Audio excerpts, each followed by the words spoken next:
and welcome to this, our 212th live stream.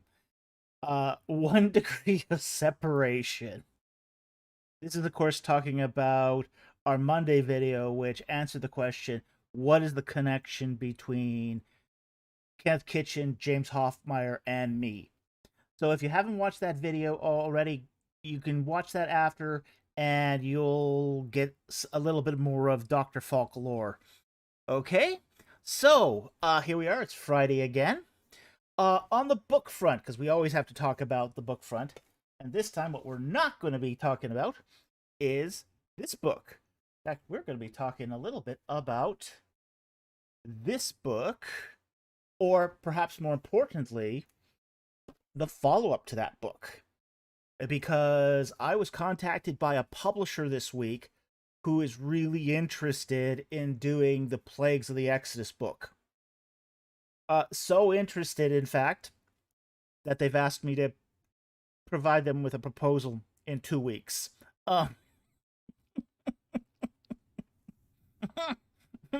If you know anything about me and proposals, it's just like, I am not good with writing proposals.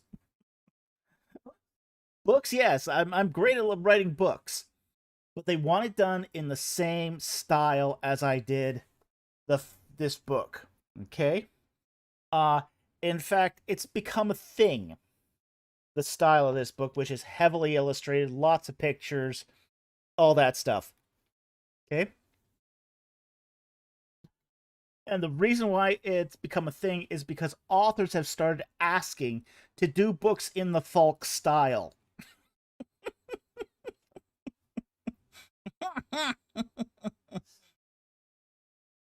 So this has been a really interesting week.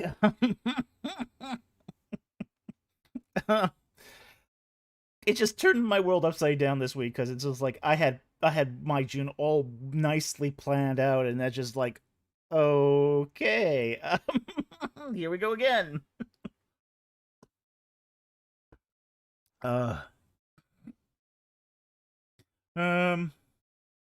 Yeah, it can mean so many things, but Dossman says Falk style can mean so many things. Yeah, it can, but what they're really talking about is the style of having let's see, let's find a good page here. Where they have text with a lot of pictures, essentially. You know, glossy, high color, beautiful photographs. Okay? You wouldn't think that would be something particular to me, but it's something that hasn't been done a lot in biblical studies.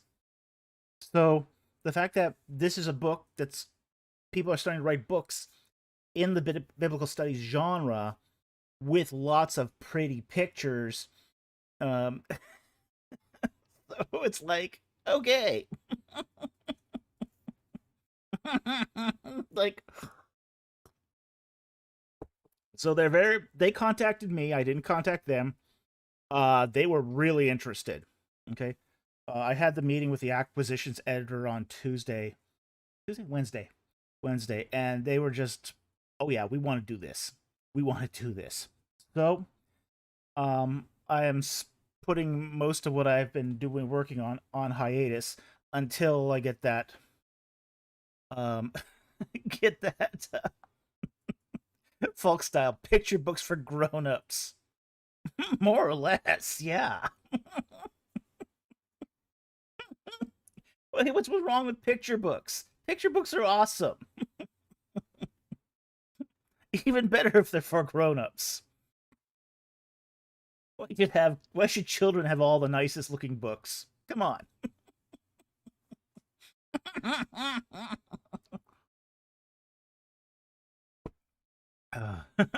Tossman, I need a pop-up book.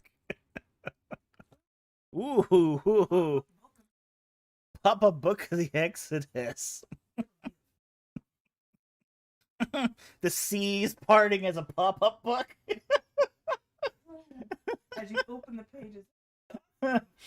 As you turn one page, the sun blots out.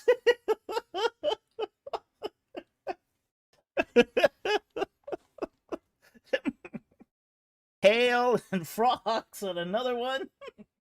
Oh, that would Open make it, this giant frog that would make an comes out. awesome pop-up book.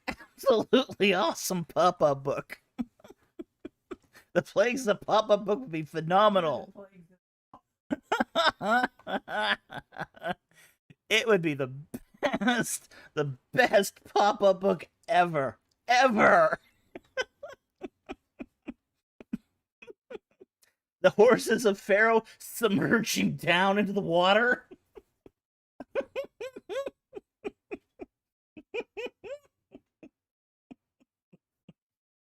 The dead washing up on the shore. Open the page, dead. Hey, remember, it is a pop-up book for adults.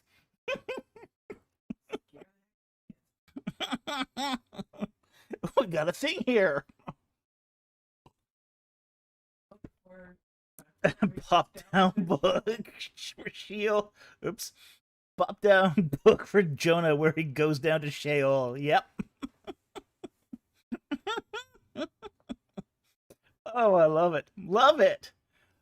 Fantastic. Yeah, who knows? You never know. Stranger things have happened to me. So it's just like some publisher might be watching this right now and go, phenomenal idea. Best idea ever.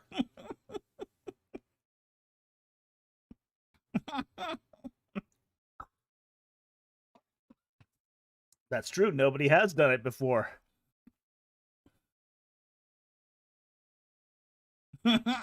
Mama, a Plagues pop-up book could be marketed to adults and children.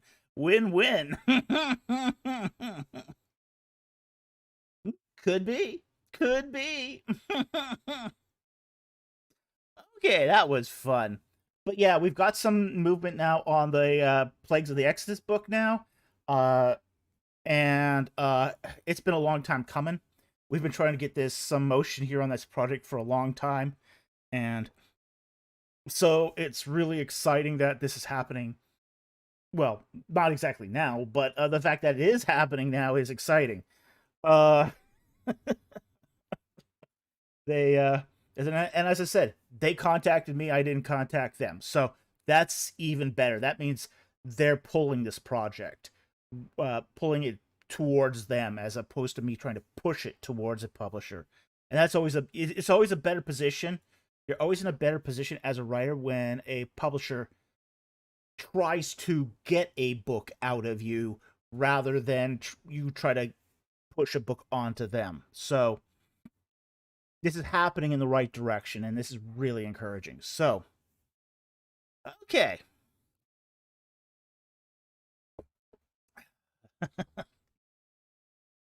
All right, with that said,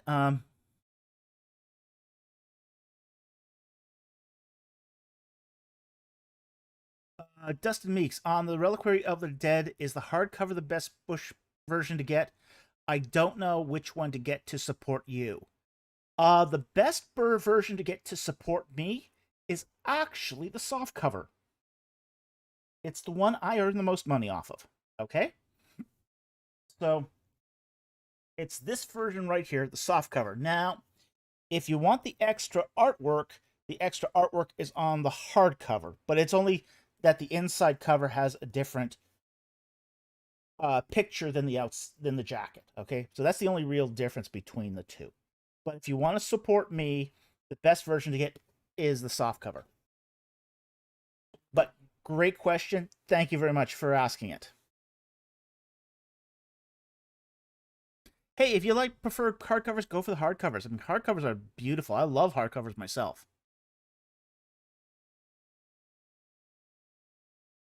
Dossman goes, hardcover is best for my shelf, though. Yeah, I agree. I mean, the hardcovers look lovely. I mean, they're beautiful, and frankly, they're nicer to read. I like reading hardcovers. There's just something about a hardcover that's just sort of, you open it and it feels solid in your hands. So I myself prefer reading hardcovers. Okay, so if I've given a choice, and I'm not paying for it, okay, qualify that, I'm not paying for it, and I get either the soft cover or the hardcover, I get a choice, I'll take the hardcover.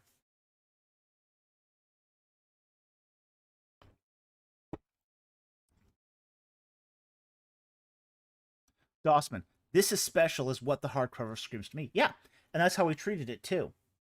So the hardcover we do has different artwork on the inside than the outside. So there is a special quality to the hardcover. Okay, so you still get that with the hardcover, but the cost is that the production is higher, and because the cost of production is higher, uh, we don't get as much money out of it essentially.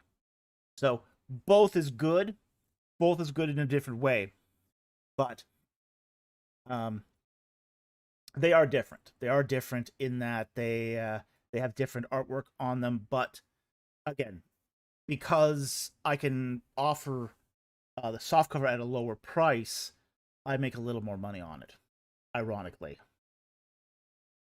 Okay, so I think that covers our channel business for the day. So the next one, we will start going for the questions, and that is actually a great idea. Jack Ray, donate some folk books to your local library. Now, one thing about you have to know about local libraries, not all books, you have to understand your library policy. Sometimes your local library will not put donations on the shelf. Okay? Sometimes what they'll do is they will keep it in reserve for their library book sales. Okay? So a lot of times libraries will take book donations, and what they do is they will aggregate them into boxes and then sell them for like 50 cents a piece. All right? I'm not sure that's a good support of your library or us exactly, but what you can do better, request your library buy it. If the library has to shell out its money to buy the book, it will put it on the shelf.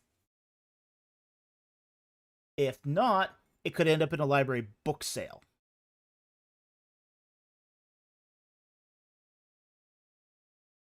Yeah, Mama says they don't keep donated books. You have to request them. Yeah, exactly. You request them, and in that case, they will actually buy it and put it on the shelf. In their stacks. Otherwise, it could just end up in a 50-cent, 25-cent book sale box.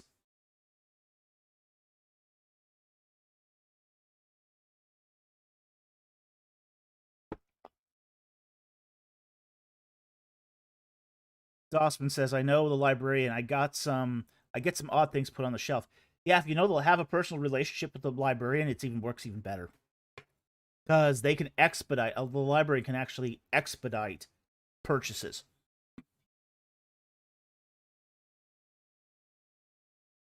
Yeah. Yeah, it'd be good in university libraries too. Because university libraries, I mean, there's always guys looking for cliff notes or learning something without doing a lot of work to do it. And the big selling point of this book is that you can learn the practice of archaeology without reading a textbook. You know, this will go through the entire sort of the nuts and bolts of archaeological method without you actually having to take a course on it. So, Mama says, talk it up to your librarians too. Yeah, absolutely. And frankly, librarians will love it when you start having a relationship with them anyway. You know, because too often they get the my paper's due tomorrow. Help me, help me. Oh, remember when we approached we they laughed at Mrs. Producer once, the school librarian, because she comes to the school librarian and she goes, help, I need his help on this project, and he goes, okay, when's it due? She says in 2 weeks. And the librarian just starts busting a gut. He starts laughing. He starts laughing. He says, I never get him coming to me asking for 2 weeks grace. It's like always the night before. Always the night before when I can't help him. That was priceless. He laughed. He so laughed at you. He helped you, but he did laugh at you. All right. Let's get into the questions. Again, the rules of the channel are the same as always. Super chats have priority. You should all know that. Doesn't guarantee we'll answer your question, but it will guarantee that we see your question. Okay? Non-super chat questions, we do take them, but you have to put a Q and a colon in front of them. No Q, no colon, might as well not exist. We don't see it. Only post non-super chat questions once. If you post it more than once, we'll disqualify the question for the night. If you're referencing something in the Bible, we do need context, okay? So that means you have to include what book it's from, what chapter, and what verse. That way we can look it up, and it saves us a whole lot of time and confusion. All right? We also allow sponsored questions. So essentially, put a super chat with somebody else's question. But we also ask that you put the question, repeat the question in your super chat, so we actually don't have to hunt for it. Makes things a lot easier for us. And finally, we ask that you only put one question per chat. Multiple questions or question stacking, we'll only answer one of those questions because, frankly, it gets unreasonable at some point. We had a situation where a guy was putting in 10 questions in one super chat. And it's like, no way we could even answer that in like 20 minutes. So it's like, okay. Just to be fair to our other super chatters, we do need to restrict one question per chat. Okay? So that's it. Let's get into questions. Okay, and let's see what we got here.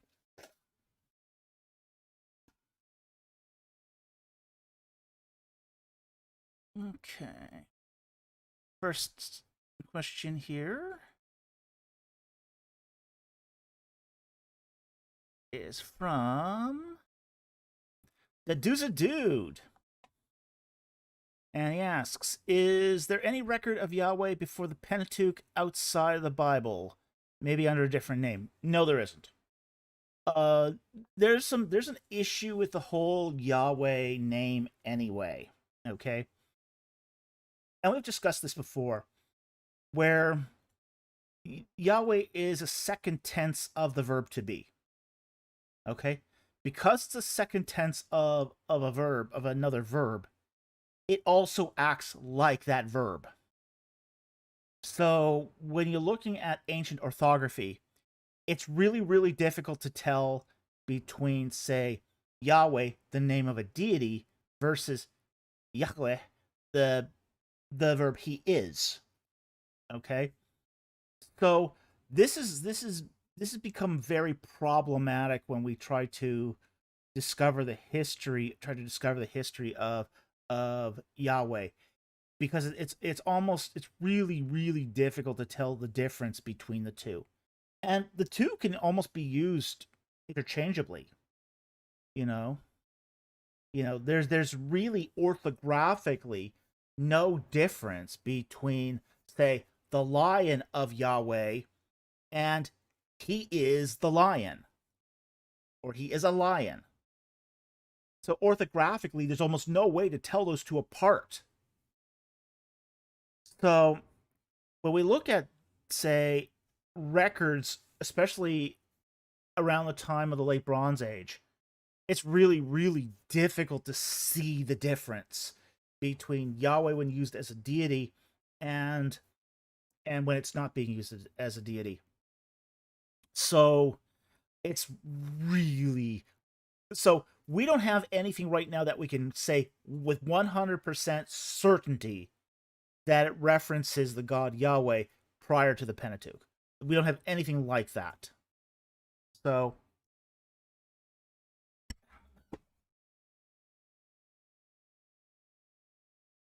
Darkblade, couldn't he as a lion just be Arya? It could be, but here's the problem with that. You're already with that, those pronouns are already a later attestation. Okay? So you're already at that point, you're already making that shift into a late classical Hebrew with that. So it could be that, but it could also be the other. That's the problem, though. He, Yahweh, Arya could just as much be he is a lion, or he was a lion. So that's the problem. There's too much ambiguity here in Hebrew to be certain. So that's the problem here. And like, for example, the Shasu of Yahoo. Yeah, that could be the Shasu of Yahweh. It doesn't have the God determinative, so we don't know if that was the God Yahweh. We don't know if it's Yahiwah, the name of a man, because that's also comes out as Yahweh as well when you do the Semitic conversion. It could be Jehu. Okay, that's a possibility.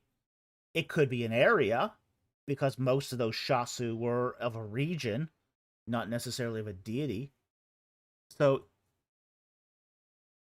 there's like 4 possibilities there. So even with something like the Shasu Ayahu, we just don't know.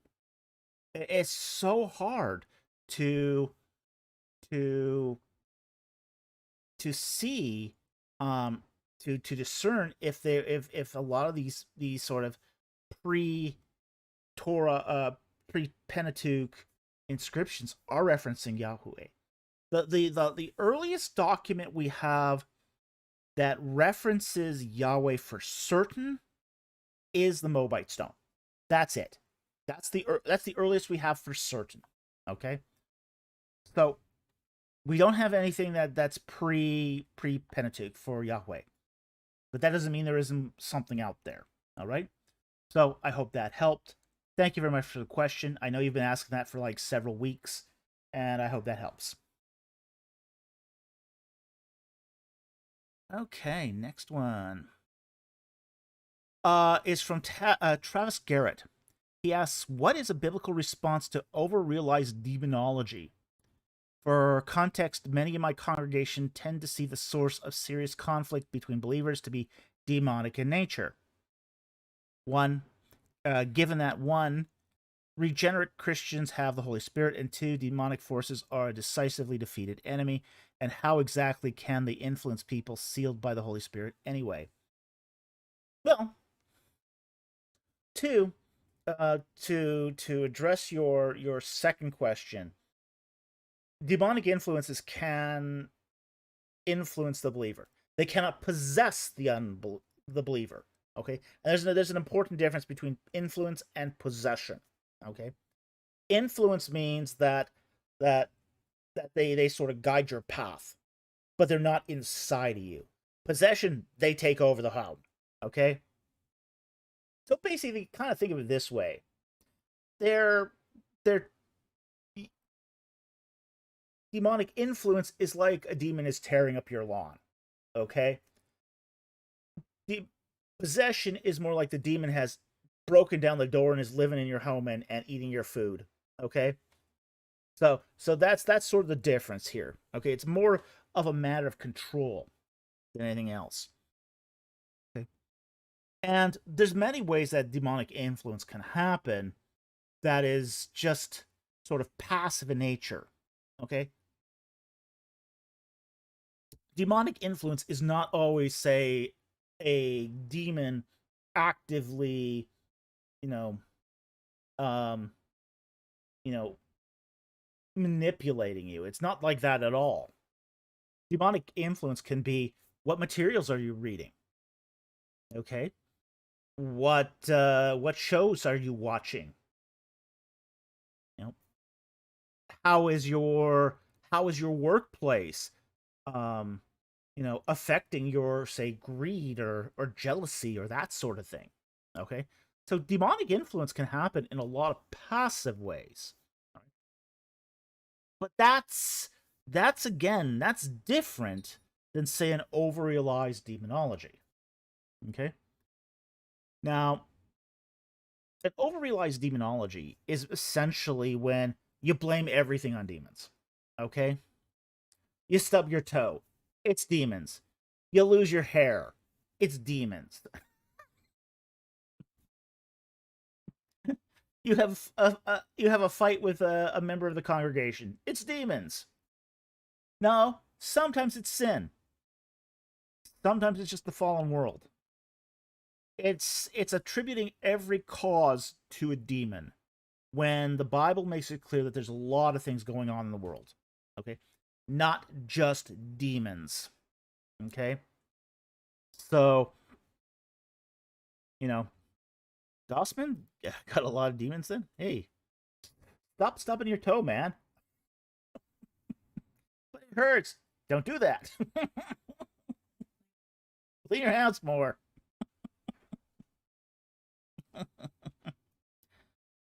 Yeah, so essentially, an overrealized demonology is false because it's not a biblical worldview. It's sort of a caricature of a biblical worldview. Okay, the biblical worldview doesn't blame everything on demons. Sometimes people are sick because they've caught something, caught a disease, not because of demons. Sometimes people are sick because, they, because of their own sin, led them to a lifestyle that caused them to get ill. Yeah, as my producer says here, overrealized demonology is a way of avoiding responsibility for one's actions. Okay, so yeah, that isn't to say there isn't demonic influence, but it's too it's placing all the blame where it doesn't belong. Even if there were no demons in this world and the devil is gone, there'd be still humans doing awful things to each other just because of the presence of sin. Dotsman, demon did it. Yeah, that's pretty much it. That's pretty much it. That's the problem with an overrealized demonology. It blames everything on the spirit world and nothing on our own sinfulness and fallen nature. And the fallen nature of the world. So, Bubble Machine, my demons made me make that playlist. Could be. Could be. Yeah, so I don't take the whole overrealized demonology thing seriously. And I don't think it's biblical either. So I hope that answers your question. Thank you very much for the super chat, or the not in question super chat. We appreciate the question. Mama says, and many bad things happen, and bad things happening is not because of a lack of faith, despite the money grifting televangelist claims. Yeah, I agree. Yeah. Yeah, it's not the lack of faith either.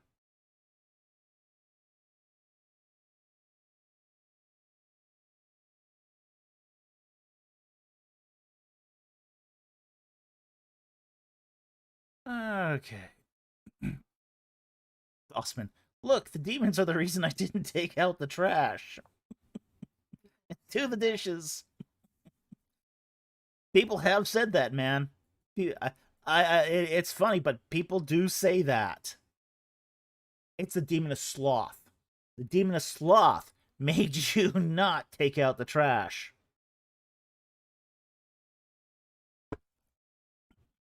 Your sinful nature had nothing to do with it. Your avoidance of responsibility and laying on your couch eating Doritos and watching the football game had nothing to do with it at all. Oh boy. All right, so that hopefully answers that question. Now we're on to our super chats. Our first super chat here is from Dean Salazar for $1. Oh, come on, Dean. $1 super chat. This whole idea of doing a $1 super sticker and putting your question under it. Come on, man. Really? Really? In the future, we're just going to give those just thank yous. Okay? We're not going to take those questions in the future. Just to let anyone know that a $1 sticker to kind of to avoid the $2 super chat limit. That is so cheap, man. So cheap. Okay, but we'll take the questions anyway. The question is, do you think God condemns any specific economic system? Why or why not? I think there's ones that are more biblical and less biblical, but I don't think it's this. I mean, I think that if you start breaking down certain principles, like, well, you earn the fruits of your labor, that sort of thing. I mean, there are economic systems that chisel away at that, and I think that sort of counts as an unbiblical economic system. But most of the time, God's above economic systems and even political systems. But there are some sort of boundaries that sort of God sets upon, say, economic systems that I think are,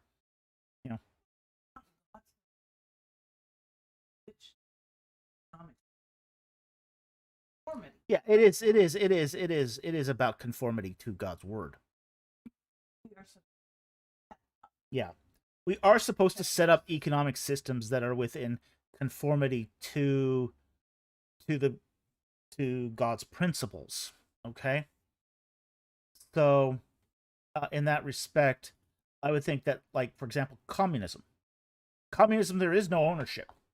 Private ownership isn't a thing in communism, as much as people fantasize that there is. I love hearing these students talking about, how it would be so great if everything, the government took ownership of all the corporations and the patents and all that. And then they'd say, oh, and then you ask, okay, what are you going to do?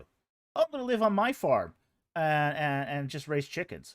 Oh, your farm and your chickens, huh? In communism. Not your farm, not your chickens. It's the government's farm and the government's chickens. There are no. There are no individual ownership rights in communism.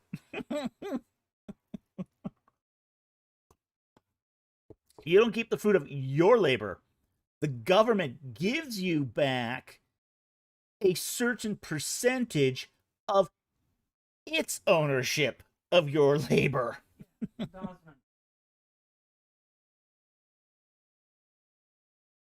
Yeah, exactly.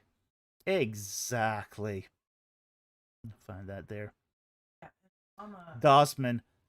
But I thought I was going to be a poet. You're now going to be a steel worker. Exactly. That's how it works. But what Mama said. Yep. And your.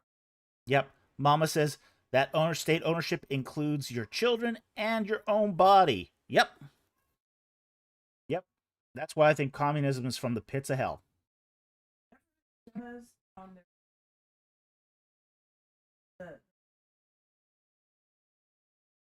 Yeah. Look at what. Yeah. Yeah. Communism, I think communism is the worst of economic systems. And I think it is the least biblical of economic systems. So I will leave it at that.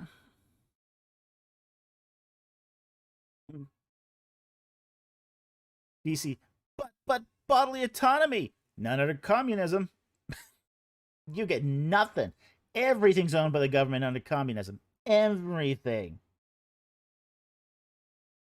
Yeah, we're using the wrong. It's not social. Well, Brian Combe so socialism is better. It's less bad. It's less bad. Look, here's the thing. Socialism works on the same principle as communism effectively. It's just less extreme. Um, I had a conversation with my mother. Okay, and uh, we had an election recently here in Canada, and she was going to vote for the current party because they had given her more in her pension. And I said, "Hey, Mom, do you realize that they taxed me more this year to give you more?" And her response was, "Sucks to be you." Gee, thanks, Mom.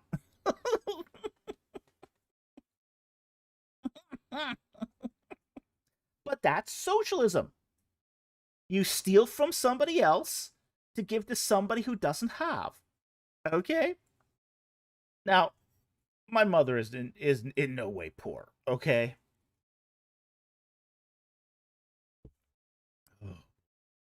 Yeah.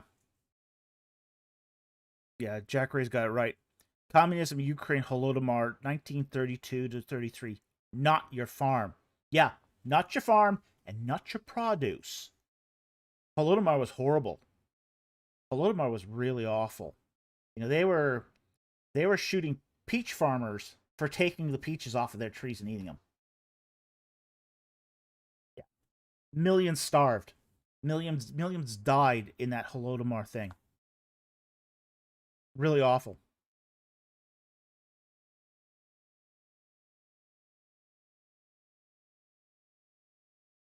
Harry Stark. Communism. We all get a C regardless of the quality of the work. There was a teacher who they eventually fired him for this. But there was a teacher in Canada who basically told his class, it was a class on economics, and they were complaining about all the assignments. And he said, "Okay, we'll do a little social experiment here. Okay, you get the average. Every person in the class gets the average grade, or you can work hard, and you can take what you can do what you want." All but one in the class said, "All right, we'll take the average deal." Okay. And so, end of semester, the assignments are in, and the one objector gets a B. Okay, the one objector gets a B, uh, based upon her individual effort. Everyone else in the class got an F because nobody submitted any assignments. Please. Yeah, They didn't, yeah, and they didn't. Buddy, yeah, out there, eh? yeah. So, there's communism in action there. Now they ended up firing that professor because the administration's too many students started complaining that his grading here was unfair. It's like, dudes, you agreed to this. You wanted this. But the students made such a stink over it that they ended up firing that professor. It wasn't his fault. No, he did exactly what they wanted. You know, he can't be helped that what they wanted was stupid.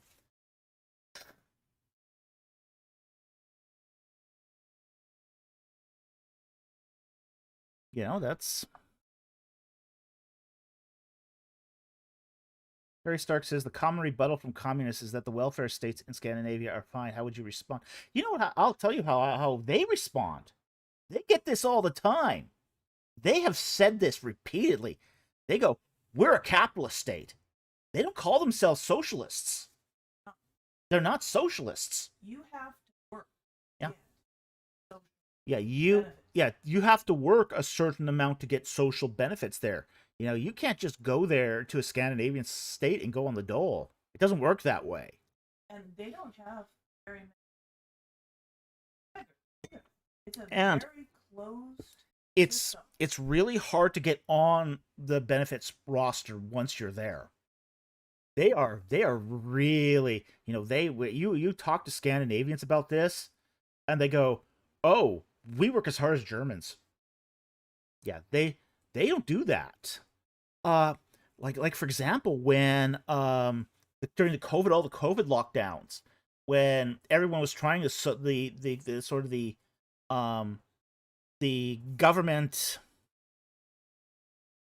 when the governments of the world were basically saying, "Oh, we're going to try this uh guaranteed income system, just as a test." And a lot of the COVID lockdowns were essentially social experiments made by governments. Okay, yeah. If this reminds you of the Fallout vaults, it should. It really should remind you of the Fallout vaults. But but a lot of governments did these social experiments during COVID. But Sweden refused to do any lockdowns. Absolutely refused, because it would have had too much negative effect on the businesses in Sweden. So they just did business as normal. And oddly enough, they came out looking a lot better than these governments that did the lockdowns and the socialism during those lockdowns. So, okay, and that's about as far as I am willing to go into politics here. So, um, I hope that helps, Dean, because that is the last I'm going to treat a political conversation like that. Your next question here, with another $1 cheapo super chat. Uh, which is not a super chat, it's a super sticker. He asks, "Why do you think Nimrod is an amalgamation, and of whom?" If two questions, I guess the first one. I can have fun theorizing about the second. We don't know of whom. Okay, Nimrod is a amalgamation of several Mesopotamian kings. And how do we know this? And it's because in Genesis chapter 10, when it talks about Nimrod, he is said to have founded several Mesopotamian cities, including Akkad, Kalmad, Kalma, etc. Okay? The problem is those cities were not all founded at the same time. Because they weren't founded all at the same time, we are talking about what?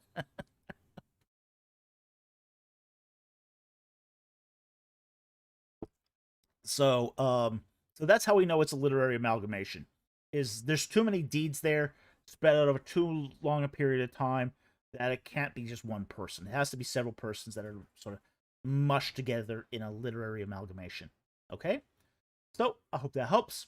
Thank you very much for the super sticker. Really appreciate it. Next one here is Jack Ray sent 10 Ancient Egypt and the Bible memberships. Thank you very much for your support of the channel. Very generous, and we really appreciate it. So thank you so very much. I did see you in the live stream today, so I'm glad you could be with us tonight. So glad to have you here. Okay, next super chat is from Andrew Guler for $20. Thank you for the super chat. He said, "A guy on YouTube said that the Hebrew of Proverbs 22:6 should read something like if you keep letting a child have his way, he will always expect it when he grows up." Do you agree with that reading? Let's look at the text. Okay, pull up our Bible here. And we're going to go to Proverbs 22, verse 6. Okay, the English reads, "Train up a child in the way that he should go. Even when he is old, he will not depart from it."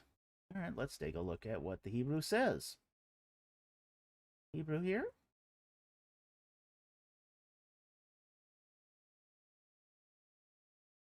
Hana is train. Training of a child. Mouth.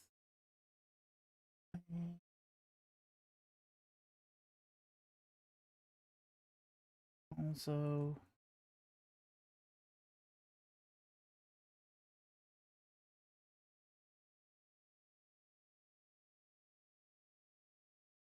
okay, so essentially the first part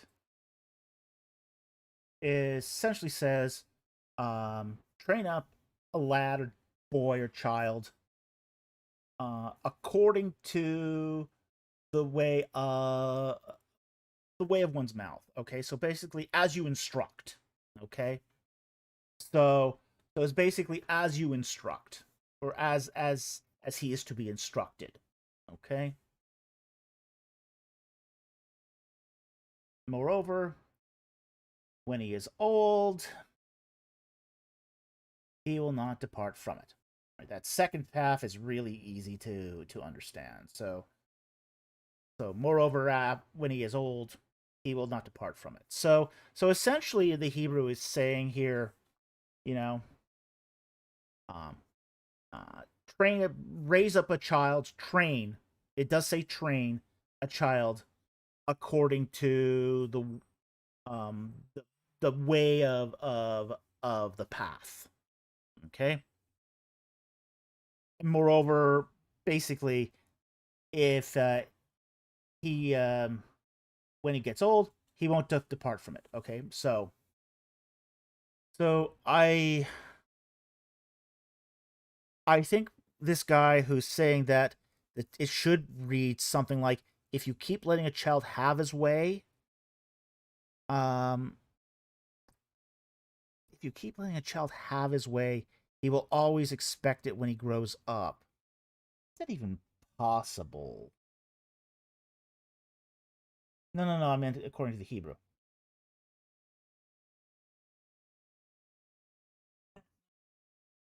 Yeah. Yeah, train is in the imperative here. So it's an instruction to train. If Yeah. he will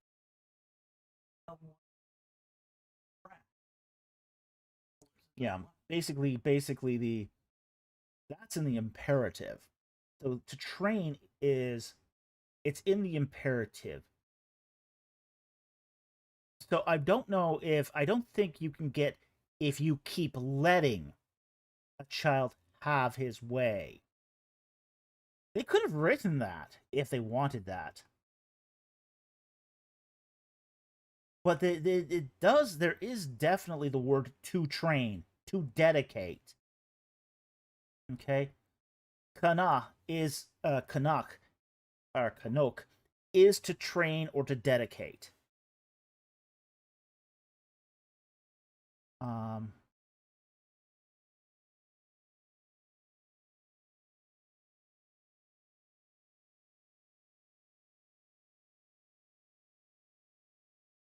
yeah. I don't That's his way.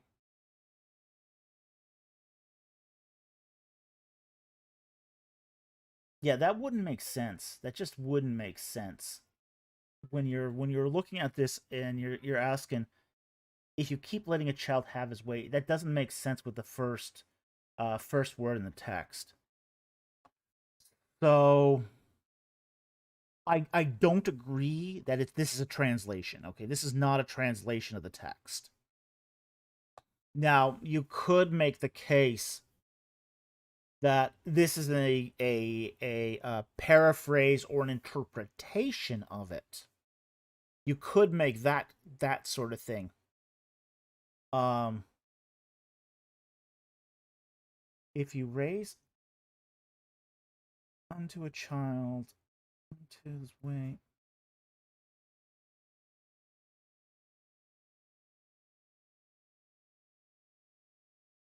Yeah. Raised for a child according to.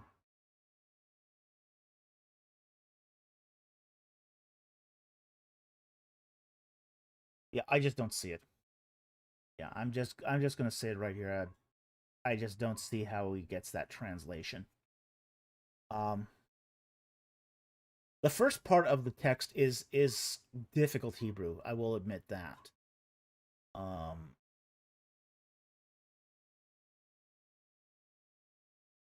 but at the same time, too, yeah, it is in the way he should go. All right, so he should his path in the way of his path is what it sort of says literally here. Um, and the way here that's a um in the mouth of his path. Okay, which is kind of a way, just a way of saying in the way of his path, way of his path.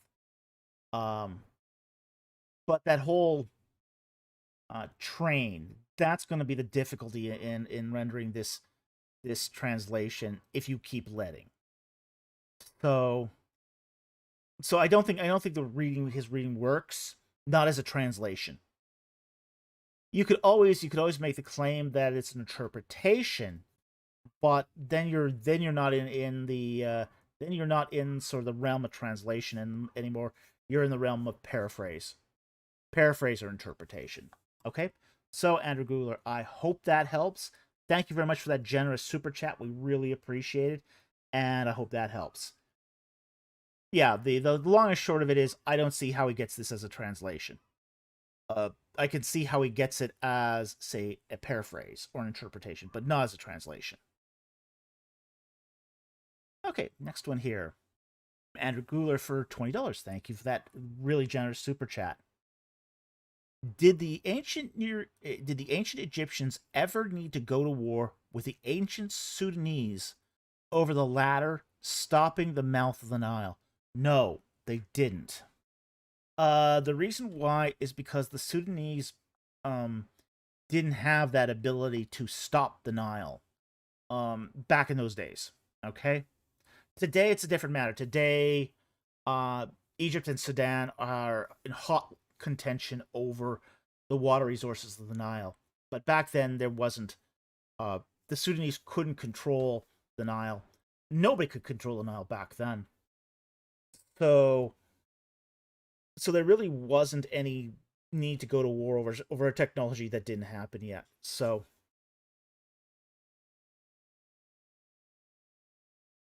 yeah, yeah, Mama's right here. That would take some serious engineering, manpower, resources. Yeah, exactly.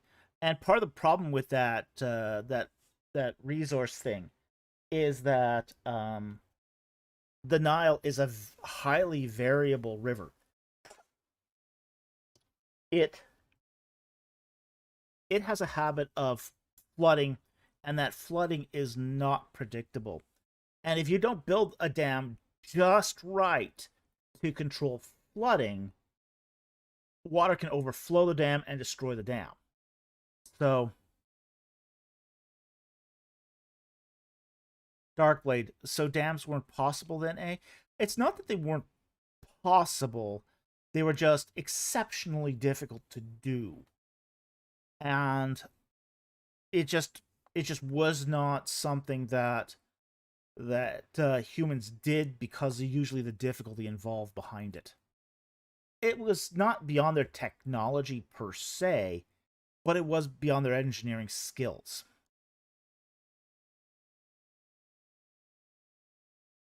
So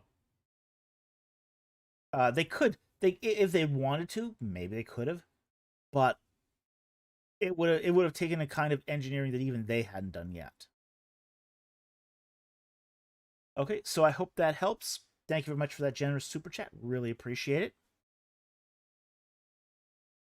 Andrew Gluler for $20. Thank you again for that really generous super chat.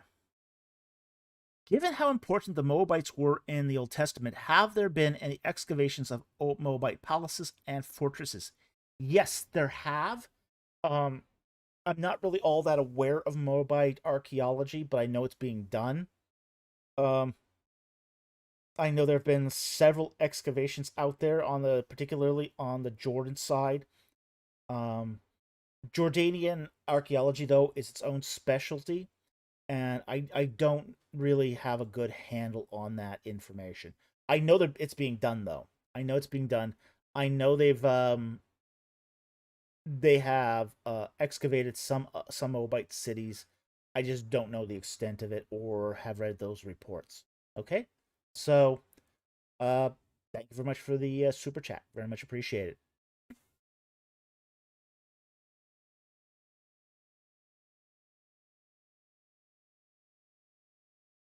Mama says it just wasn't possible to do a dam at that scale back then. I don't think they had concrete yet, did they? No, no, they didn't have concrete yet. Concrete is an invention of the Romans. Okay, and even then, I mean, you don't absolutely need concrete to build a dam. You can make dams out of other materials.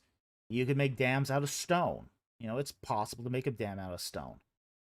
But a dam to that of that scale, you need big beavers, really large beavers.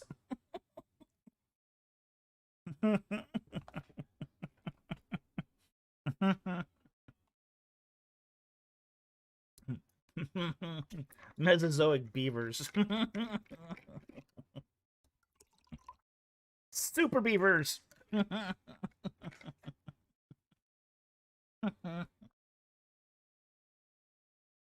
Ah.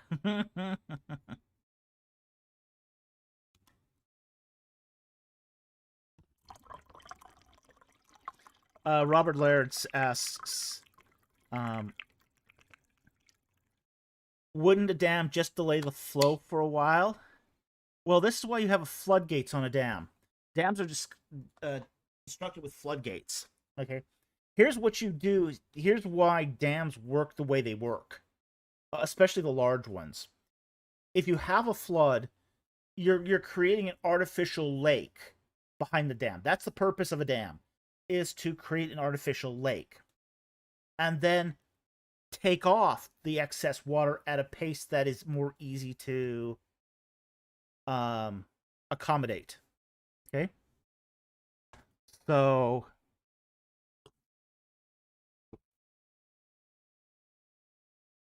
yeah, it's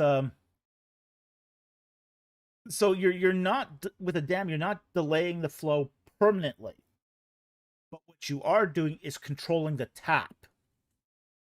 So you can make a dam so in such a way that so little water flows out of it that the people on the other side of the dam get very little water at all.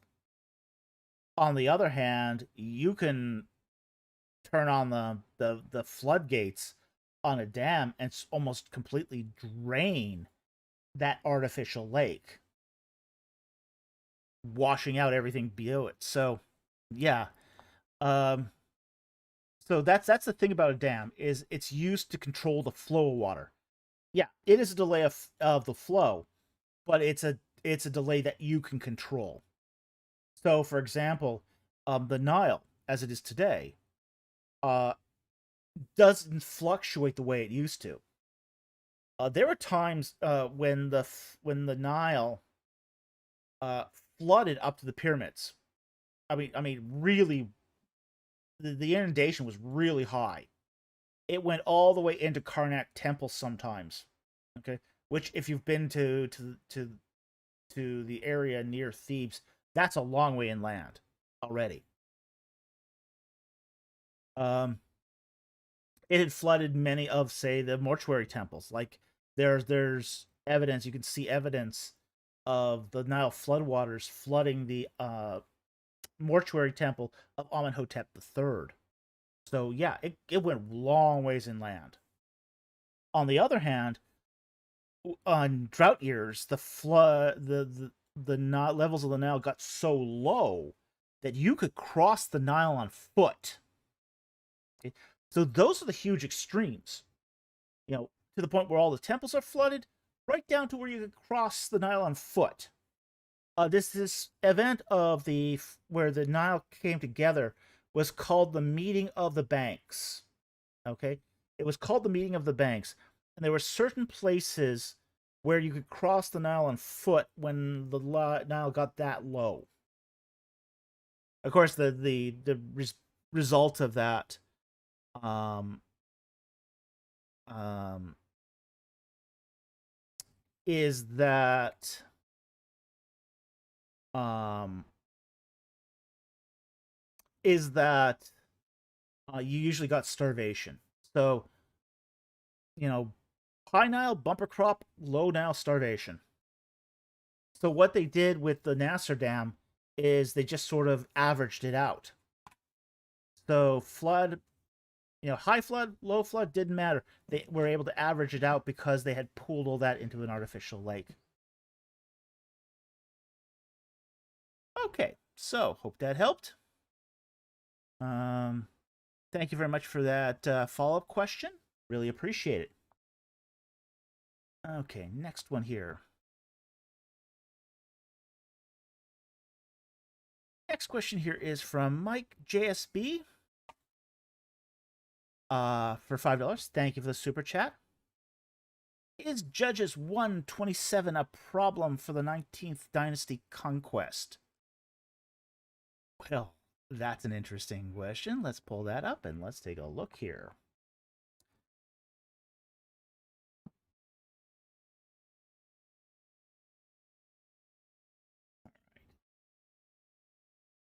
Joshua 120 Judges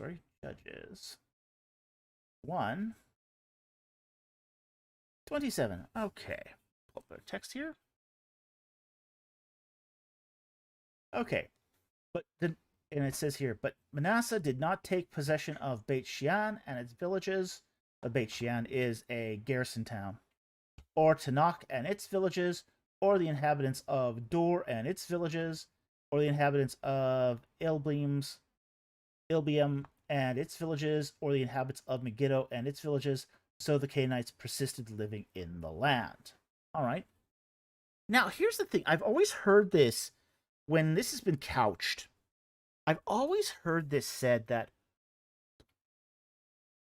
oh, well, this is such a big problem for the 19th dynasty conquest. Therefore, the 18th dynasty conquest must be true. And I just go, what? Huh? Huh? How's that work? I mean, this is a question always posed by early Exodus daters, and it's like, look, you realize if this is a problem for the 19th dynasty conquest, it's even a bigger problem for the 18th dynasty conquest. This is like, oh my goodness, you're shooting yourself in the foot with this question.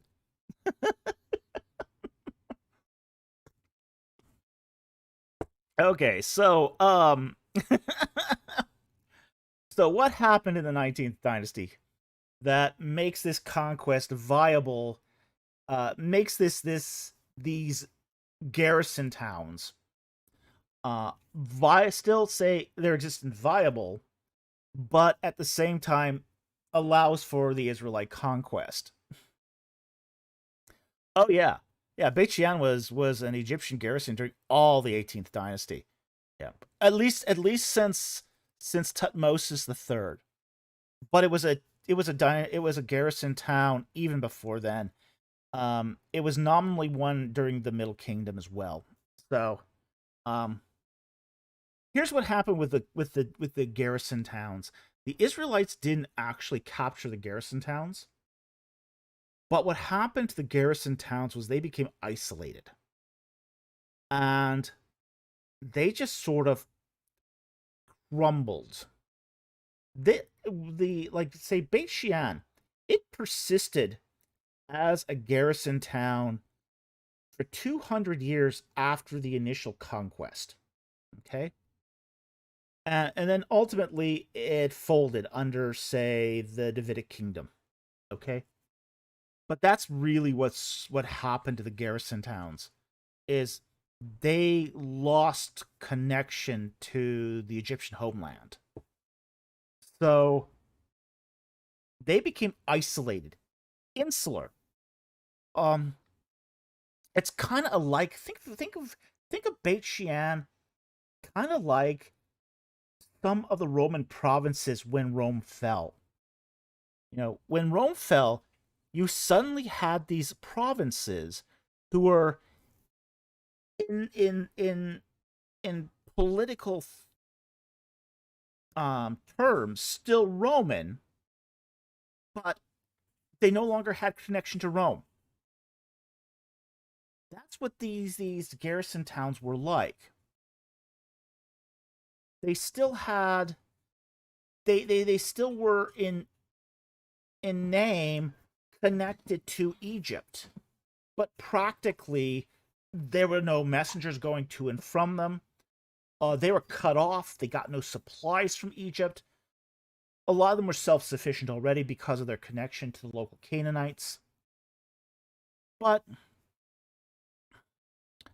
um, so Beit Shean and all of those sort of garrison towns. They just sort of, once the Egyptians were pushed out of the Levant, you know, they were on their own.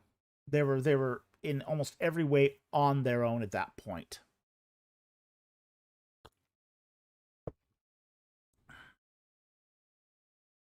Mike JS Bait. So no longer maintaining a hegemony, connecting tribute, etc. Oh yeah, yeah. They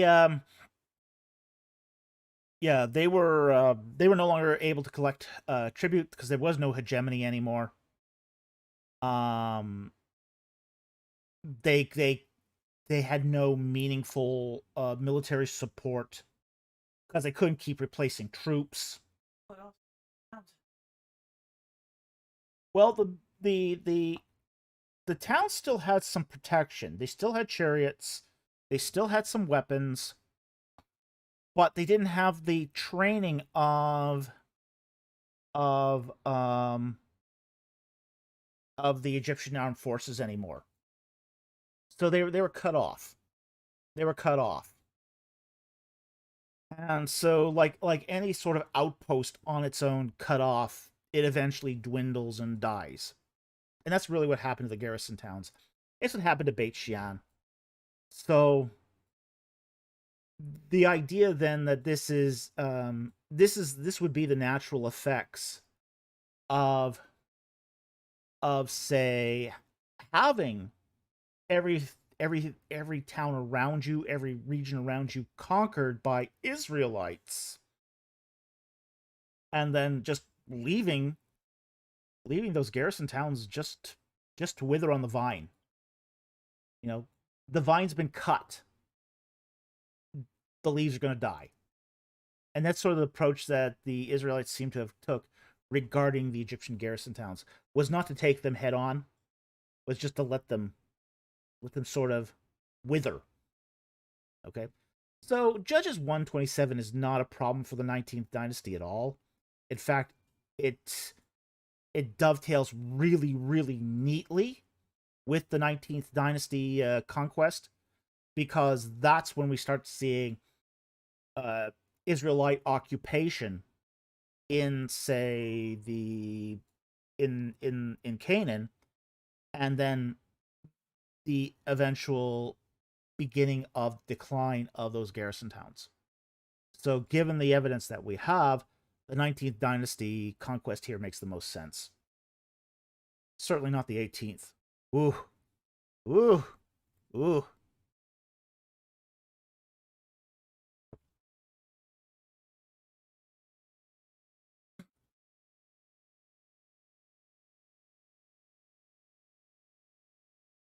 Michael JSB asks, couldn't a lot of the Egyptian material culture present have been the result of elite emulation?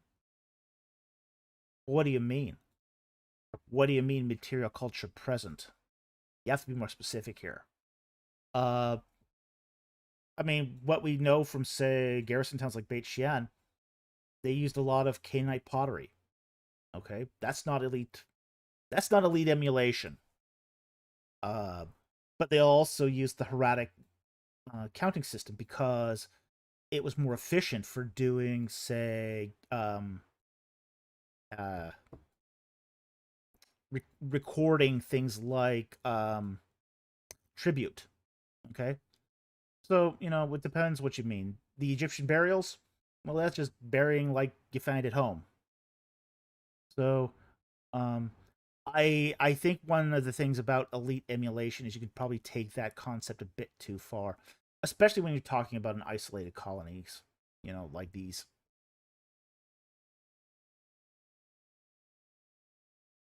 Okay, next one here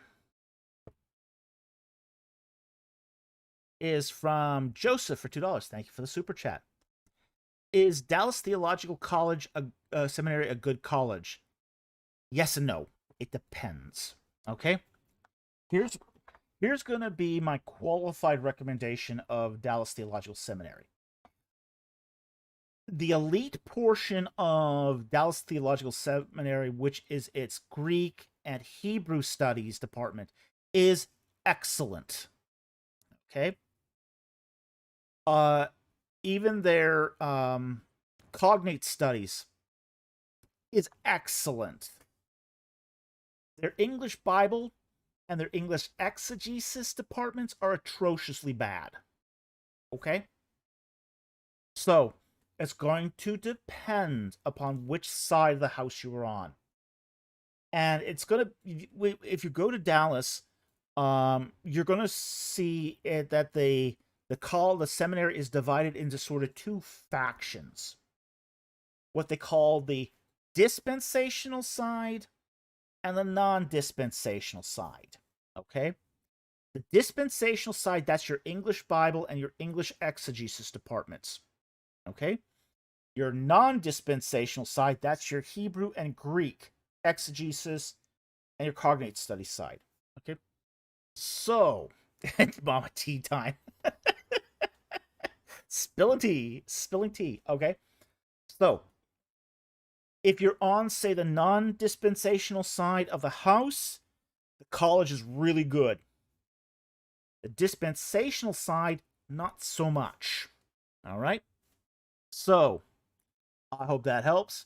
Thank you very much for the super chat. Really appreciate it. So, it's going to depend on which side of the house you're on. If you're on the MDiv side, that tends to be the dispensational side. That's the English Bible. If you're on the THM side, that's on the non-dispensational side. So, Jack Ray, oh, I was thinking some time for tea and biscuits.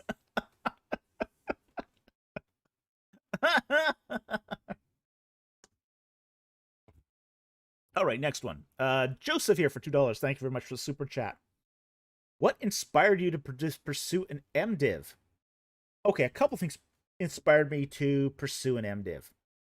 One, was seriously considering a pastoral ministry as a profession. The other thing was that I was really looking to get out of Unix systems engineering. Okay. Unix systems administration is a young man's game. Okay. And most people who go into it don't end up staying in it for the rest of their lives, because it's really for the young. Okay. And once you get to a certain age, it becomes difficult to do. You don't want to spend all your hours in a data center. You don't want to keep up on technologies that really don't interest you anymore.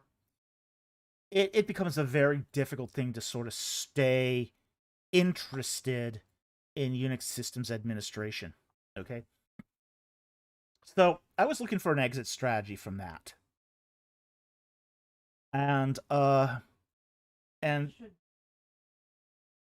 yeah, we were teaching Sunday school, and we were already doing a lot of teaching it already. Okay. So we thought, okay, maybe God has in the plans pastoral ministry. So so we did very much consider this idea of, okay, go to Trinity. We know it's a great school. It was, at that point, it was the queen of seminaries. It was one of the best. Uh,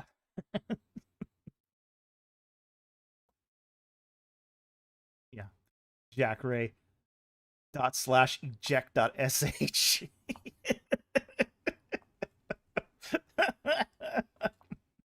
Someone's writing in Born Shell.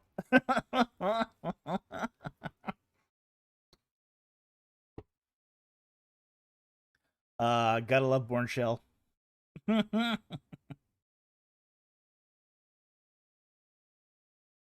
Yeah, Jack Ray, as a software developer, I find Unix management to be painful and unappealing. I always have.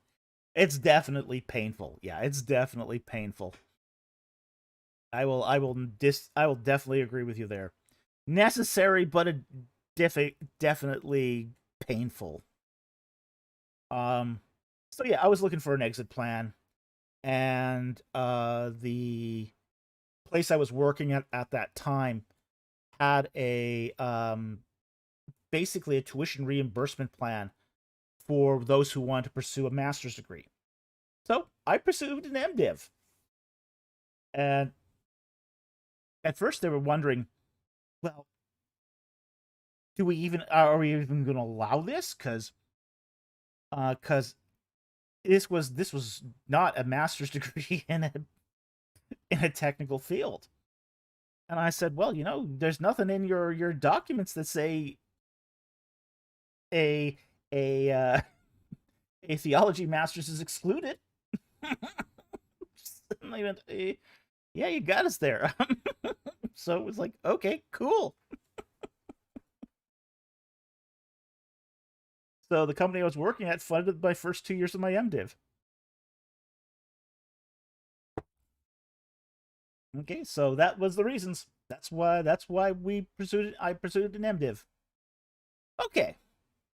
So there's a little more of Dr. Folklore for you.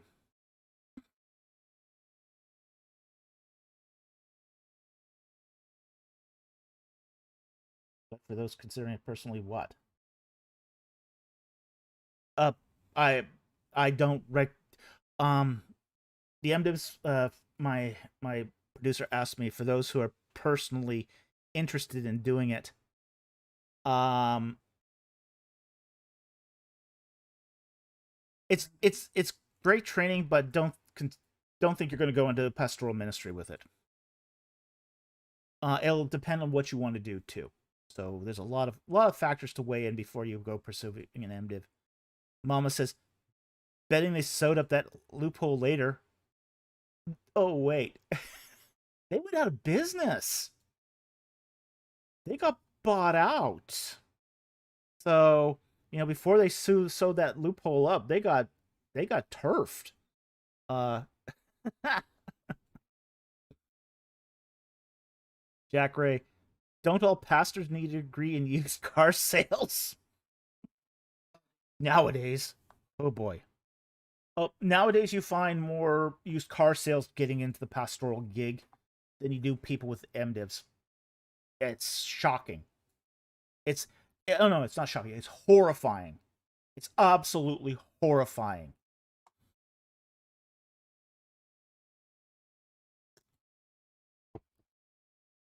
It's terrifying who's getting into the pastoral ministry now, because you're just wow. I mean, I thought that was just a joke. I thought that was a joke until I had to start vetting. I mean, there was a church I was working with, and I was vetting um their resumes because they had an open pastor position, and I was vetting their resumes and trying to sort through them. And I kid you not, there was a large percentage of people who worked as used car salesmen. I couldn't believe it. I thought this was a joke. I really thought this was a joke. Um and then I actually saw it on real resumes. And I'm like going, are you kidding? Really?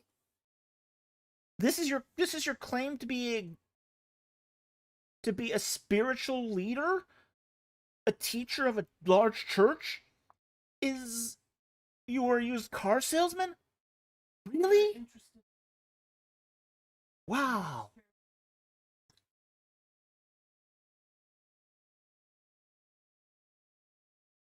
Yikes.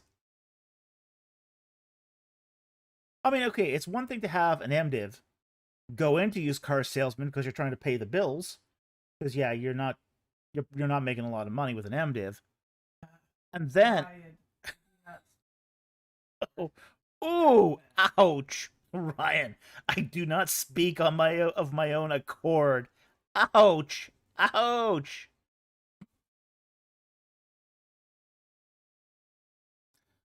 Jonathan Walker, that just lets you know how they can get anyone to be in a church laugh out loud. But I was really surprised. It's one thing, as I said, it's one thing if you have an MDiv first, go into used car sales, and then come back and lead a church. That's fine. At least you have the theological training underneath you to do the work. But I saw so many of them that had no training did know. and did no reading, and their credential was a used car salesman. And it's like I can't believe what I'm seeing. The other thing that really shocked me, there was one other thing that really, really shocked me about the quality of the resumes I got, was how many of them lied on the resume. And they typically lied about their educational background. Now, the ones that just said they were used car salesmen, okay, they didn't lie about anything, but I wouldn't have hired them. Okay, I recommended that they didn't. But the ones I would say 80% of the resumes I got lied about their academic credentials. 80%. And how did I know they lied? Well, academic credentials are some of the easiest credentials to look up. You can't really look up a person's job history. It's almost impossible to do that without, say, doing a background investigation. But the number of resumes where I saw people lied about having terminal degrees, okay? Not so much MDivs. People didn't lie about having MDivs. I don't know why. Okay, that's sort of interesting because I found that very interesting. Nobody seemed to lie about having an MDiv.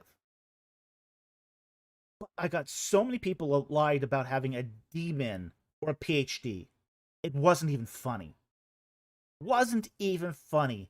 And those are credentials that are so easy to look up. Crazy easy to look up.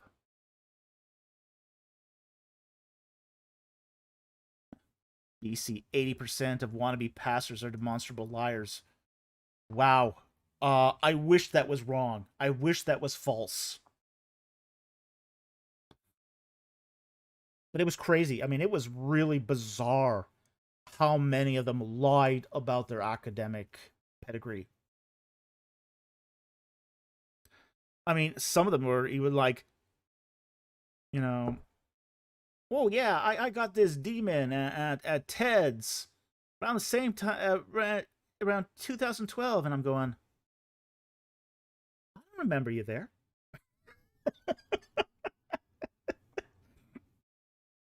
And sure enough, you look them up in the card catalog, and there's no dissertation there. Yeah, they didn't get it.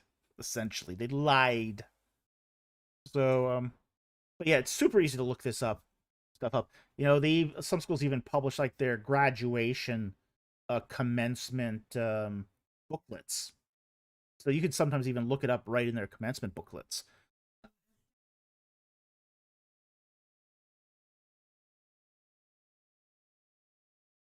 Yeah.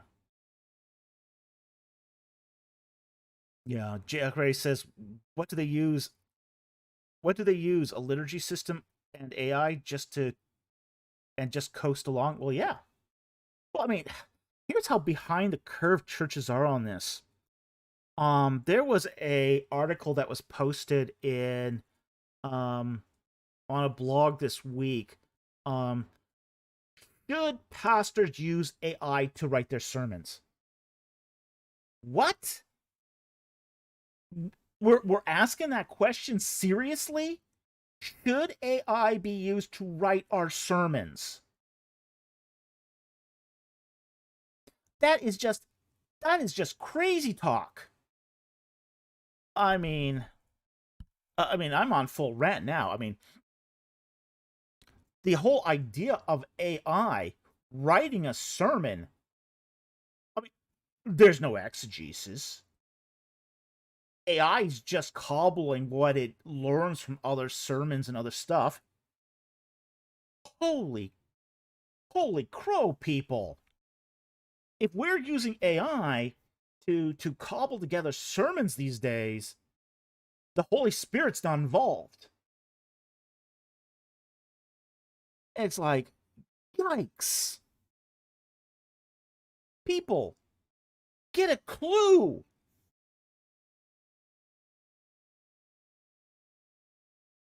I know, I'm not opposed to AI. I think AI is around to stay. I think AI is an effective tool for certain things. But one but it's also inappropriate in other areas. So for me, the whole idea of a pastor cobbling together a sermon with AI, dude, did you read the text?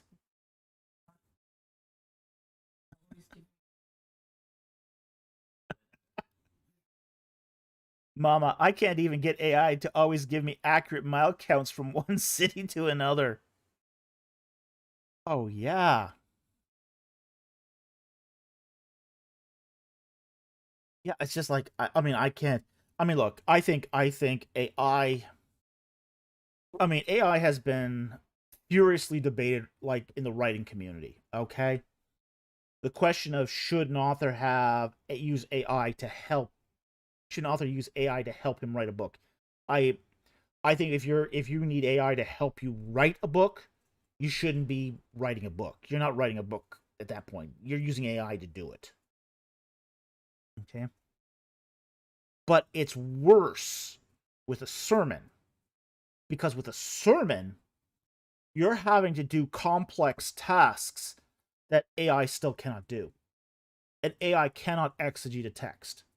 It doesn't know the nuances of language enough to do that. AI cannot do an application of a text. So it's this is crazy talk that we're even discussing that whether AI should be used for a sermon or not. In fact, I think at this point, any any pastor who uses AI to write his sermon should be given his walking papers. He should be given his walking papers and shown the door There are, because that's his job.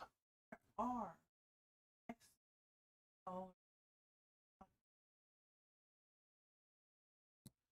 The whole job of the pastor is to teach the Bible to his people to grow them in maturity in Christ. That is the entire job description. Yeah, we have confused a lot of the sort of side things a pastor will do as being uh being essential, like home visits, hospital visits, uh church administration meetings. This is all that stuff that people think is the job of the pastor are really sort of the the elder duties of are sort of the side issues. The core job of the pastor is to study and teach the word of God to grow the congregation into maturity in Christ. That is the core job. And if you have AI write your sermons for you, you are not doing the core job. And you are stealing from the people of God to to sort of maintain your lifestyle. And you should be shown your walking papers and shown the door. Give your walking papers and show the door. Because you have betrayed the most fundamental attribute of the calling. Oh.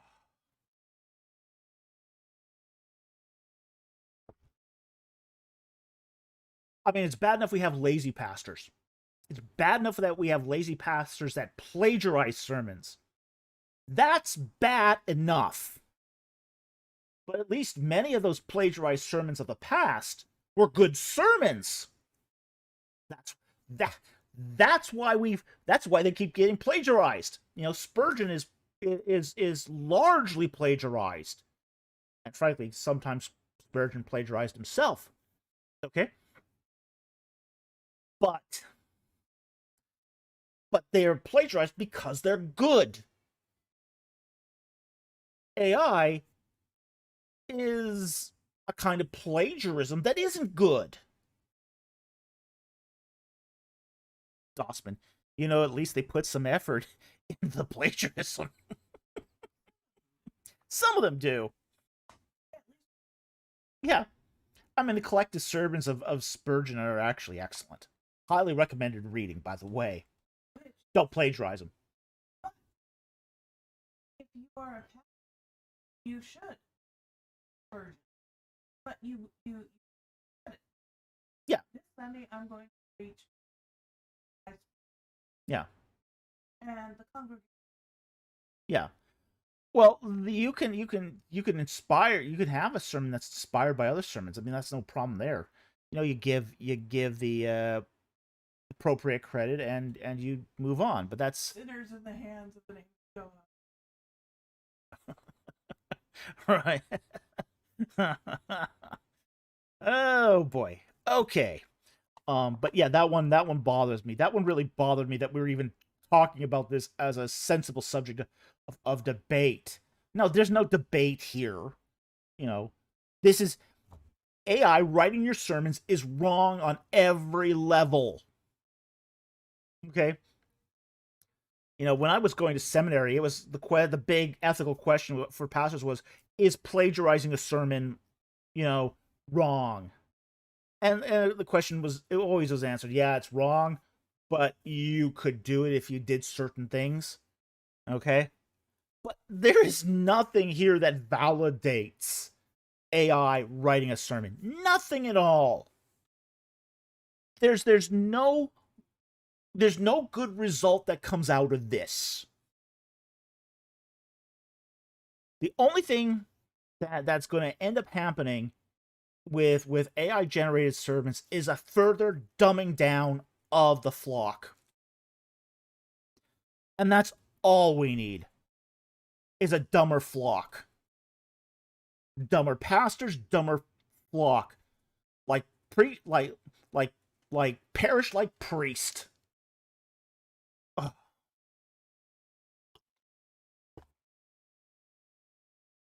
Mama says, and the sheep are already pretty dumb.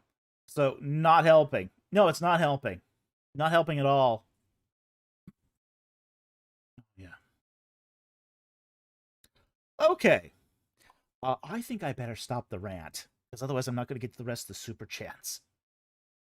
Okay. BC, Rancone Camp. The rant is over 9,000. Bubble Machine, a sheep in wolf's clothing. Yeah. Yeah, I think so.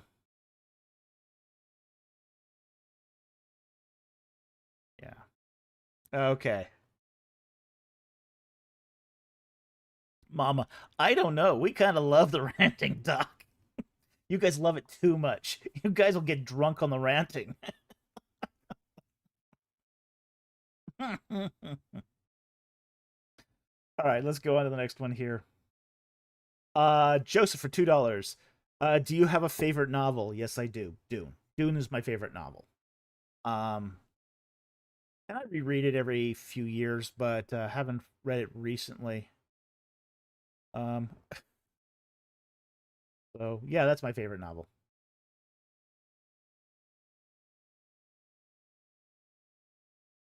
Joseph, $2 for $2. Best books on the spirit world.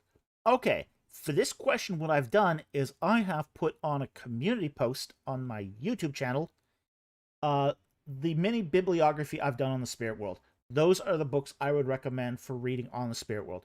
So you can go there, you can read those, you can see what I recommend for books on the spirit world, and you can look those up.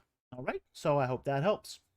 That took a little bit of time to find today because I don't post that very often. So anyway, love that. Hope you enjoy that, and thank you very much for the super chat.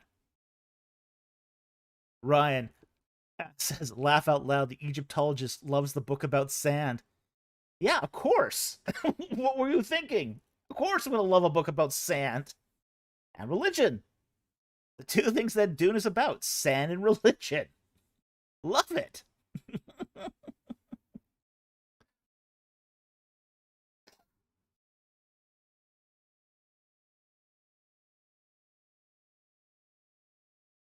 Bubble Machine, Dr. Falk. When will they learn? When will they learn that their actions have consequences? Yeah, exactly. Actions have consequences. You know, that's why, wrote my novels the way they did. All the people who do nasty things, there are consequences. There are consequences to everyone's actions. That's what I love about writing fiction, is that in fiction, you really have to pay attention to consequences having actions. The problem is, this is true of the real world too. People who use AI to craft their servants, those actions have consequences. And yeah, they're not good. Not good at all. Dossman, sand equals good. Yes, sand is good. Better than mud. I do not like digging in mud. Digging in mud is nasty. Well, I don't like Israeli archaeology. I prefer Egyptian archaeology. Sand is good. Mud's not so good. It's fun to dig in sand. Not fun to dig in mud. Bubble Machine, I don't like sand. Sand's lovely. Sand's clean. It smells nice.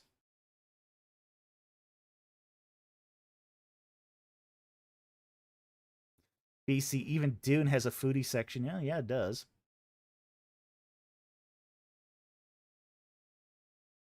Mud equals mud pie. Okay. Jack Ray, mud, muddy pools, leeches, bacteria, etc. Yeah, mud doesn't smell good. Yeah, mud does not smell good. And if you dig in Israel, they get enough rain that you're digging in a lot of mud. Yeah, not great. Not great.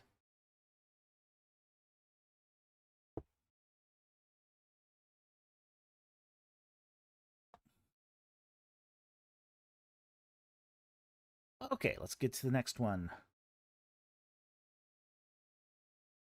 AT Ministries. We're now part of the AT Ministries show. Awesome. Good to see you here, AT. For 199, thank you for the super chat. What does Selah mean in Psalms? We don't know. Some people think it means to reflect, to consider. Some people think it means to pause. Some people think it's musical notation. Nobody really knows what it means. Okay? We got some guesses, but that's about all we have here. So, hope that helps. Thank you for the super chat. Very much appreciated. AT Ministries for 199. Thank you very much for the super chat. What time of day did people typically bathe in the ancient Near East? It depends. Most bathing in the ancient Near East was not to get clean. It was to ritually prepare yourself for going into a temple. Okay? So it's not like people took a nightly bath. That did not happen in the ancient Near East. Yeah. Yeah, you wouldn't take it at night because of crocodiles, but you wouldn't typically do it regularly anyway. Bathing was done typically for ritual purposes, not for cleanliness purposes. And it all depended upon when they went up into the temple, okay? So it was done typically just before you went to the temple. So for some people that was like first thing in the morning. Some people that was mid-afternoon. It depended upon their shift too. There was shift work in among priests.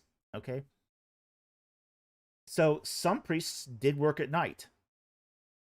Those priests would have probably ritually bathed around sunset.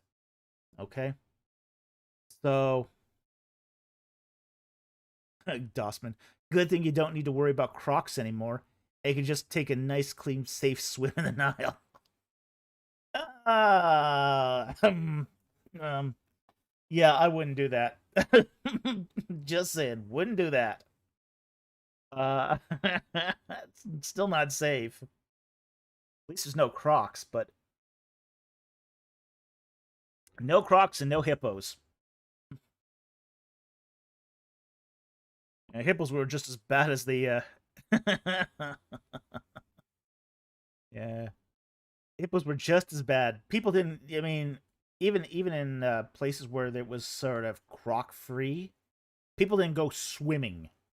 It was more those bathing. The way people bathed was usually they would take pots, scoop out the water, and pour it over them. Okay, so yeah.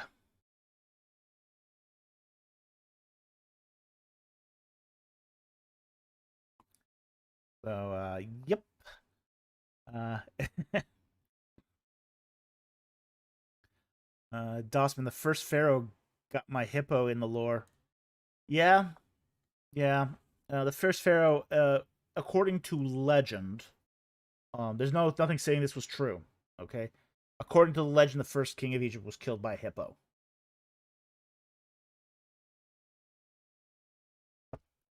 Ryan says, "Oh, so they practice pouring, not full immersion." Yeah, yeah. That's how they bathed, was by pouring, not by full immersion.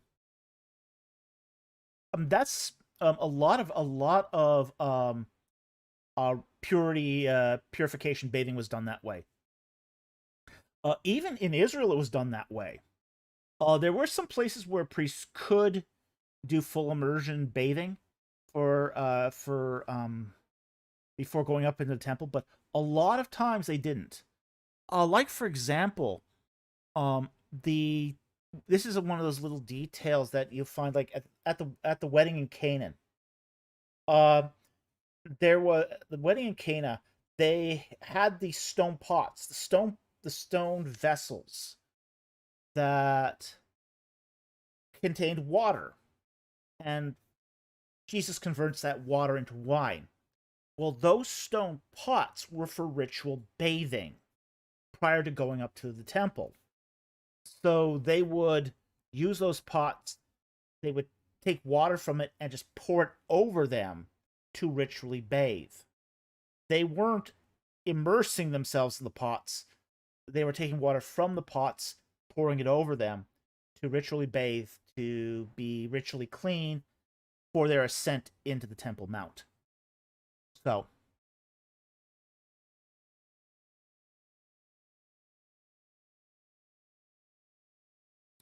Bear Hildren, skeptic. You see?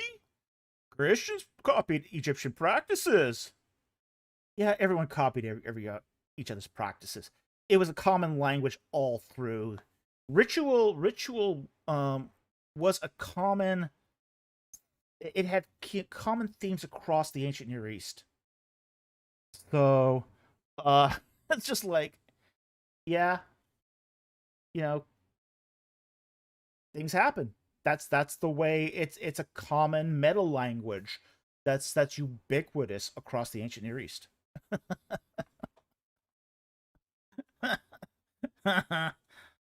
It's like, yeah, the people who create a claim, oh, it's plagiarist. Yeah, no, it's not. No, it's not. It's it's intertextuality. It's it's it's interactive practices. It's just something you find everywhere, and that's because Jack Ray, the David Wood, haha, you see, joke. Yeah, it is. It's become a meme. Yeah, bubble machine. Everyone copies everybody. That's not just natural human process. Yeah, it was. And um Partridge. What's his first name again? Christopher. Christopher Partridge wrote a book called Reenchantment of the West. If you haven't read this book, read it. It is a phenomenally good work. It's a good book on how religions work. Okay? And one of the things that Christopher Partridge said was that religions don't cut things out of whole cloth. Okay? They don't invent everything from scratch. There's a pool of he uses this metaphor of a pool of ideas. It's a pool of ideas that people just certain groups think are true. Okay? And the religions will throw some ideas into the pool, and they'll also take some out. So, yeah, Mama, Reenchantment of the West by Christopher Partridge. Yeah, that's the book. Great book, especially Volume 1. Volume 1's excellent.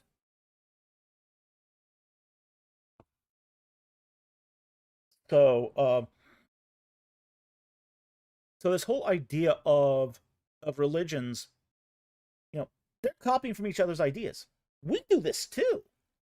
I mean, we have a pool of ideas that, I was hearing today about, how a lot of the sort of the gothic fantasy, the romantasy of today is copying from The Red Queen because it was a well-written book. The Red Queen threw ideas into a pool, a fictional pool, that new fiction writers are pulling out of it. So, now some of them have gone to the extent of it being plagiarism, but, that's another thing. But on the other hand, though, we do see this phenomena in culture. This is not a religion thing, per se. It's a culture thing. Cultures throw ideas into a pool, and then they pull some out. Oh, yeah. Yeah, Ryan Cohen Comp says George Lucas was really good at pulling from the pool. Yeah, he was. Hidden Fortress. George Lucas saw the Kurosawa film Hidden Fortress, and he was inspired by it to do Star Wars. Kurosawa threw some ideas into the pool. Lucas pulled some out, and then he threw some back in. Okay, that's just how ideas and culture work. It's this big, massive pool of ideas. You throw some in, and then pull some out.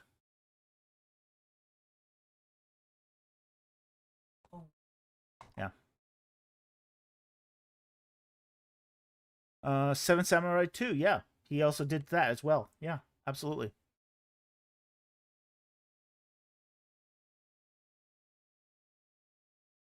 Yeah.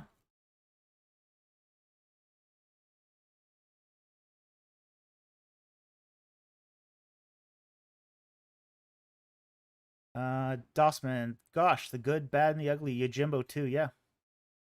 But again, it's the cultures work this way. This is how cultures work. It's through a pool of ideas.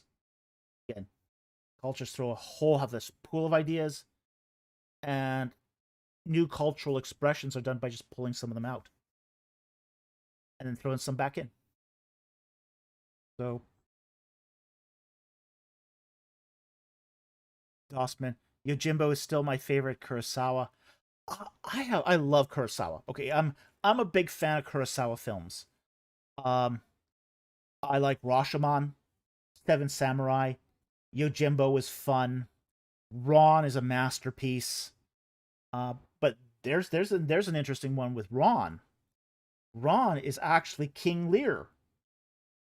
So Kurosawa um dipped into Shakespeare, pulled some ideas out of that.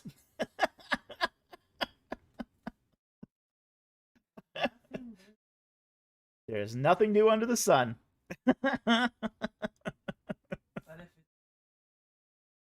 if You know, my producer said there's nothing new under the sun, but if it's trademarked, watch your back. Yeah, Jack Ray, Shakespeare all over the place, worldwide Shakespeare. Yeah, yeah.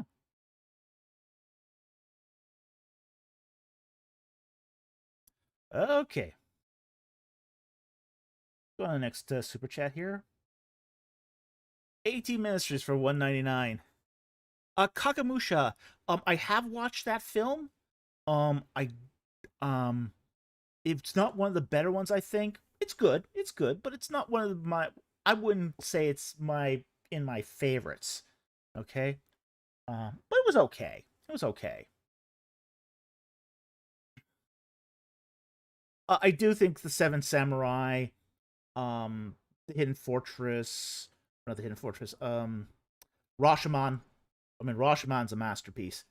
What I think is so interesting about Rashomon is there's a lot of people kind of copying the idea of Rashomon now in literature, but it's not being ascribed to him. There was a novel that just recently came out where I can't remember the name of the novel. It's like one word. I just can't remember the name of it. Where the guy there's this political event that goes off, and the book is divided into 4 sections, each told by a different narrator, recounting the same event through 4 different perspectives. And it was lauded. That book was lauded as being so original, so original. And I'm thinking, that's Rashomon. Rashomon. One event, 3 perspectives. That's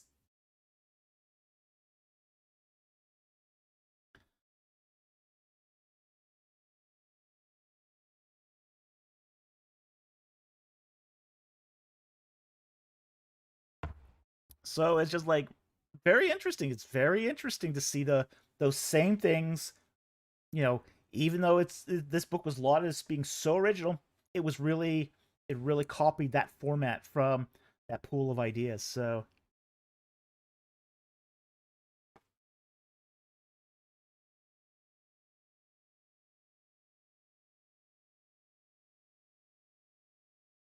ah, Vito Protector, what do you think of the recent Myth Vision podcast videos? I think I'm not. I don't know yet, to be honest. I don't know if this is a double standard grift or what. Okay. Um, I think he was right about price, but I also think too that Myth Mission went into a slandered a lot of people that he has not had the courage to apologize to. Okay. Myth Vision knows my contact information. He can get a hold of me if he ever wants to apologize. Right now, he's been dodging me. So I don't take his repentance really all that seriously at this point. And that's all I'll say on that. 18 minutes just for 199. Thank you very much for the super chat. Uh why wouldn't I fit into Moody? Laugh out loud. I think you would find the legalism to be very restrictive at Moody. Yeah, your beard would have to go. The face hair has got to go. You want to keep that lovely face hair of yours? Not Moody.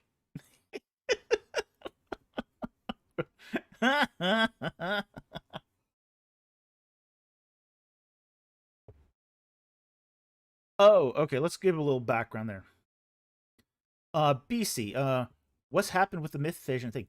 Okay. He did this big.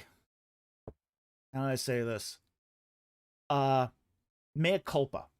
Okay, for those of you who don't know, this has been a big. This has been very, very explosive in the atheist community right now. Okay, and there's a bit of a civil war happening in the atheist community. Um, What happened was, Robert Price, I think his name's Robert Price, um, said some, who was a friend of Myth Vision, said some off-color remarks, okay, about the African American community. And then Myth Vision essentially disassociated with him, okay? And what happened was, Myth Vision has finally had a change of heart. He sees this sort of canceling of people who aren't woke, aren't leftist, as going a step too far. Okay? This idea of slandering people who don't believe what you believe and destroying their careers because they don't believe what you believe. Okay? So Myth Vision, just like in the last week or two, did this video basically saying he's done with the woke leftist community, and he's going to welcome this guy he had canceled back onto his channel and make amends to those who he has slandered. Well, he slandered a lot of people. Okay? So far right now, I have only seen Myth Vision apologize to people who are atheists like him, but that got canceled by the woke atheist leftist community. Okay? So, now he has sort of hinted that he's going to apologize to others too. I haven't seen that yet. I haven't seen that. I've seen him sort of skirt the issue. So I'm not taking his words as being genuine at this point. No. Yeah, he's only apologizing right now to people he likes.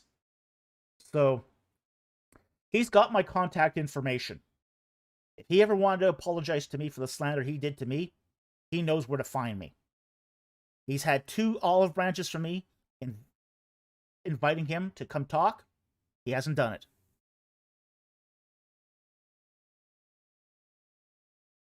Barry Olden says IP and him seem to have made up. Yeah, but there wasn't any real dispute between the two. It's easy to make up to somebody you didn't wrong. It's like, what? There were no like, what?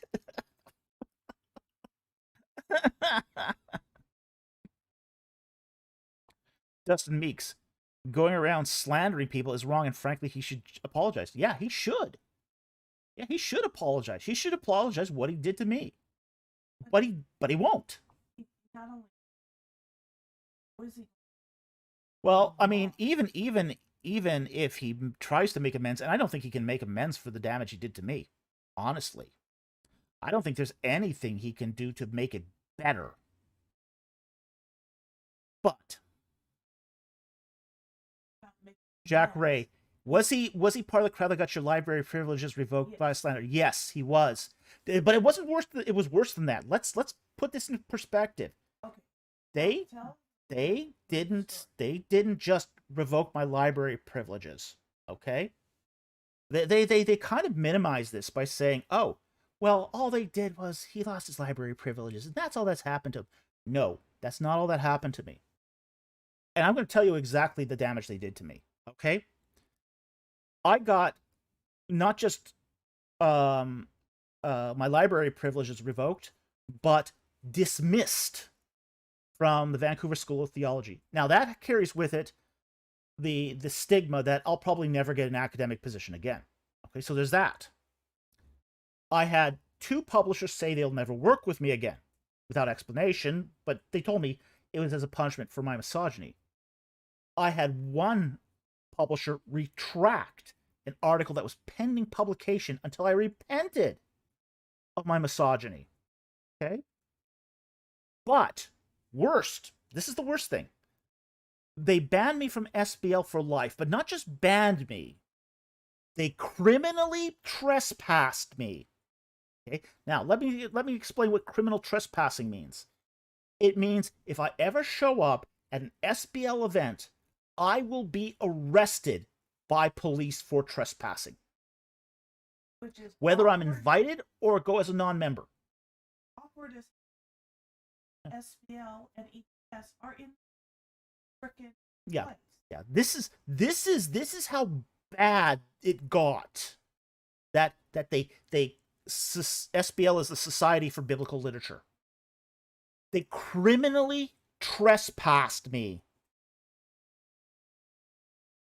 What did I do that was so bad that it would require a criminal trespass notice? It's not like I was going into an SBL meeting and taking a shillelagh and breaking skulls. Like, I wasn't stealing from the book room. You don't even do that if you steal a book or two. You do that if somebody. Yeah, Dossman. Oh no, here comes Dr. Falk. Call the police. He's a madman on the mic. Yeah, it's lawsuit level stuff if you have the money to pass it. Jack Ray, this sounds like lawsuit level stuff. The problem's jurisdiction. We have considered pursuing this, but we also, because of our jurisdiction, it wouldn't get us anything. We'd pay a lot of money for a lawsuit and get nothing out of it. That's the problem, is that most of the people involved are here in British Columbia. Because the jurisdiction's British Columbia, there's just no, it's not a good legal thing for us to do.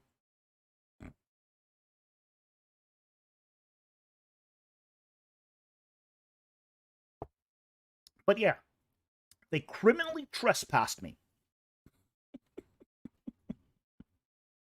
I want Derek, if he wants to apologize, he's better apologize for that stuff. Because that's what they did to me. And then they did it to my wife also. Okay, they did to Mrs. Producer. But unlike me, who they told they were letting me go, they just quietly released her. They quietly fired her without saying a thing. I had four. She had a position at VST also. And they let her go.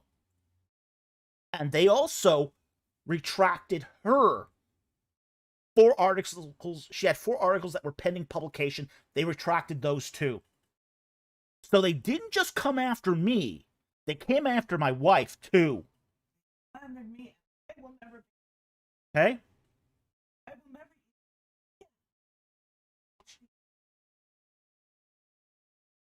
BC, attacking Mrs. Producer sounds like misogyny. It's not just misogyny to attack Mrs. Producer. It's attacking somebody with a disability. They attacked a disabled woman.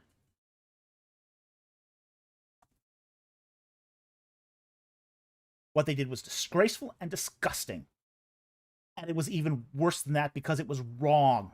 It was total slander. And Pine Creek proved it was slander.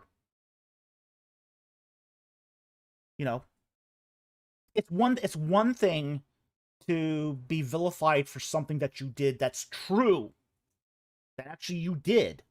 It's another thing to be vilified for something that you didn't do. But boy, those guys are real good with sound clipping. They're really good at sound biting. Taking things out of context. DC, who proved it was slander? Pine Creek. Pine Creek did. And we were really surprised. Pine Creek that Pine Creek turned out to be our. Pine Creek was the only. Yeah. Literally. Pine Creek was the only one who listened to what I said in its full context and said, "Okay, do you disagree with Falk here?" And everyone who of my accusers couldn't say they disagreed with me.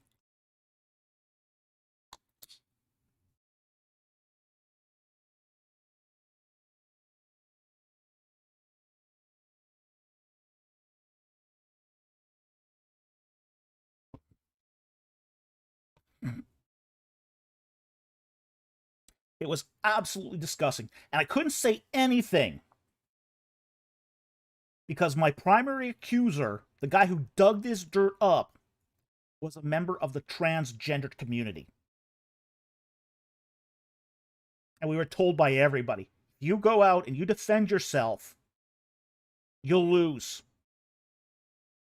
Because the person making the accusation is transgendered. Not the fact that everything he said was wrong, factually. Everything he said, his entire hit pieces and accusations and his slander milling was wrong.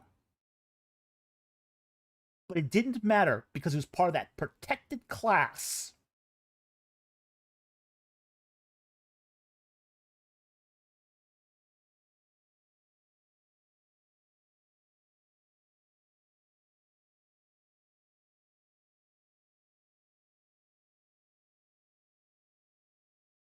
Jonathan Walker, didn't what your pastor tell you also do a video? He did, but after Pine Creek. Pine Creek was really the guy that got this going. He was the guy who really spearheaded the vindication here. But the fact is that even though the vindication happened, the damage was done. Nothing we could do. So, but even today, you know, Kip Davis tries to use the, oh, I can't debate Falk because he's a misogynist. Yeah, right. That's good copium there. Smoking good copium, can't debate bad man.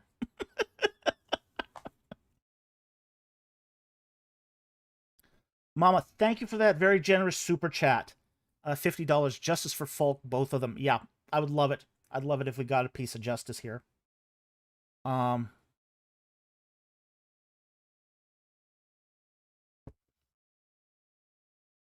Dossman, I saw that when I found your channel, read it all, and decided they were in the wrong. Well, thank you. Thank you for giving us the benefit of the doubt there. Not a lot of people did give us the benefit of the doubt. Again, what you said was that was the exit. We stand by. Yeah. And the BBC uses her. Yeah. Because she's attractive. Yeah. Better than Mama says, I am so righteously angry right now. Thank you. Thank you. The worst part of it was the people we had defended. Like the whole episode here began because we did a popcorn review of Josh Bowen's video where we disagreed with him, but Bowen said that only atheists should have a seat at the table when talking about the Bible because Christians are biased. And I basically did a popcorn review and I basically pushed back and I said, hey, look, Christians are no more biased than atheists, but we should also have a seat at the table. And in fact, I think everyone should be allowed to speak about the Bible. Okay? I don't think talking about the Bible is something just for elite atheists. Okay? But that started the witch hunt. That started the witch hunt. And after a couple of disastrous attempts by Kip and company to take me down, they elicited the help of Hansen, who basically dug up the dirt. Okay? And could tailor a good slander campaign. So, so it was just,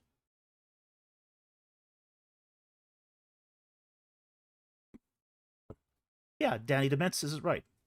Josh got his feelings hurt, then Kip got spanked too, so the witch hunt began. That's exactly it. That's exactly how this all started. And the people I defended, threw me under the bus. The people I defended that I said, you know, should have a seat at the table, they were the first ones to throw me under the bus. You know, it was not the, you know, not just the atheists that threw me under the bus. It was the Christians. It was the Christian academics who threw me under the bus. They didn't listen to my side. They had already made up their decision. You know, I was an embarrassment to them. And they were just,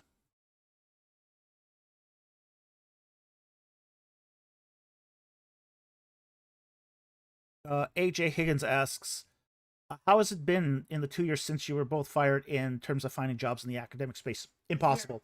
It's impossible now. No jobs, no publishers. Yeah. It's been very, very difficult to find opportunities since then because people keep running into this. Now, I'll say this. In the past year, this year alone, things have improved. Okay, things have improved. That might be some of this might be just that today we have much more, it's less fashionable to be on that woke leftist side.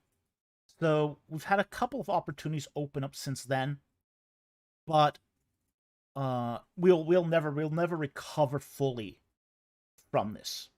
Okay? As far as if I ever wanted to pursue an academic career, that's water on the bridge now. That's done. You know, a good slander campaign with no justification can just spoil a academic career in ways that you cannot even imagine. And here's the thing: as a junior academic, there's no room for recovery. There's no room for recovery for a junior academic because you're trying to establish a reputation, establish a career, establish a publication record, and to have it interrupted like that is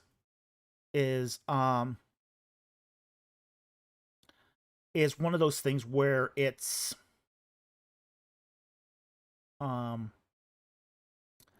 you just cannot recover if you have a setback like that. And a lot of junior academics, this happens to a lot of junior academics, not just me. But in the case of when it happens to a junior academic, there's no publicity, no press. So it just happens quietly, discreetly, and those people get swept under the rug.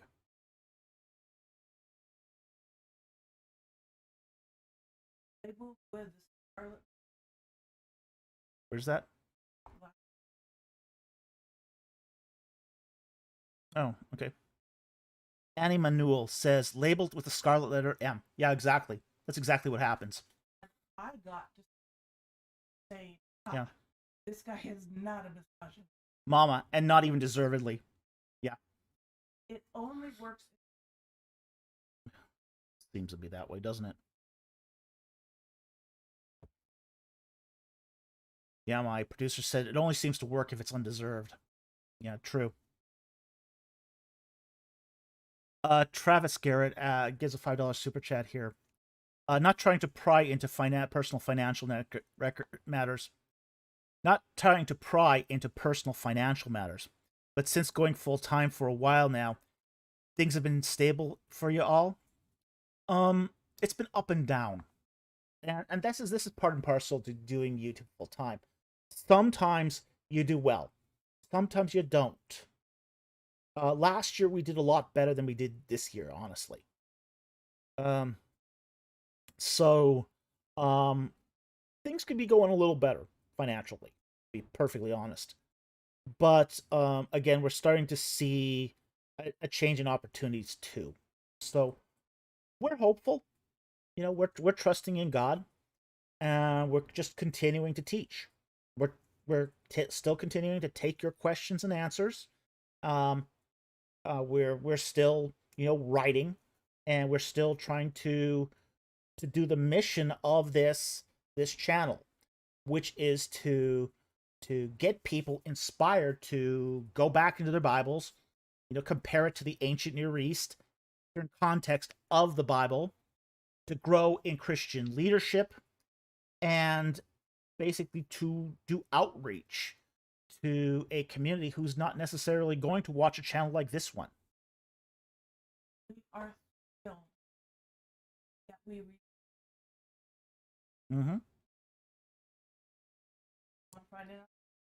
This channel all the way down to this channel reaches 154 countries. We reach 154 countries. Okay? That's exciting. That is really exciting.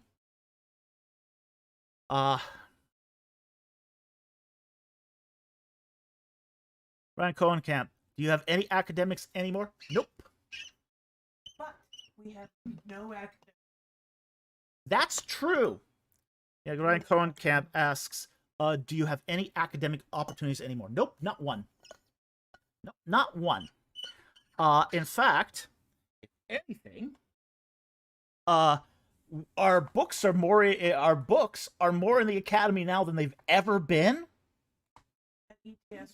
Yeah. Yeah, our materials are more in use now than ever. But I have no academic opportunities. But I also don't have any academic restrictions. Okay? I don't have to play nice with students who cheat. I don't have to play office politics. So I can call a spade on this channel. Now, there's limits within community guidelines to what I can speak about. But, you know, I've got more freedom now than ever. I can name names if I want. I've got a lot more freedom now than I would have ever had being in the academy. Like that rant on pastors who use AI. I probably could never have done that if I was still in the academy. I would have had to been sensitive to the needs of pastors who are too busy to make their own sermons. Jack Ray, yeah. You know, that's absolutely right. Yeah. You can call out Zahi Hawass now. Yeah. Wouldn't have been able to if I was still in academia. Mama, honestly, that's one of the reasons we absolutely love you and Kiara. You tell it like it is. We don't need a filter on the information. What it is faith. Mm-hmm. Nobody. Yeah. You're better. Yeah. Yeah. Yeah, that's true. My producer said, you know, one of the reasons why we got such a virulent reaction from the atheists is because my education and pedigree is better than most YouTube atheists. So when I came on and started speaking, it was a genuine challenge for them, and they did not like being challenged. They couldn't dismiss it. It was too difficult for them to dismiss. They had to go on the personal attack instead.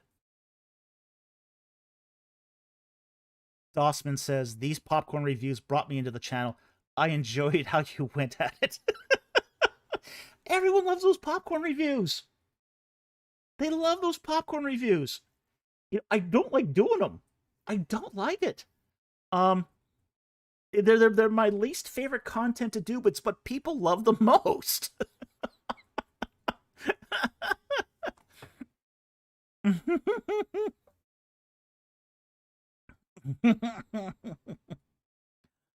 Oh boy.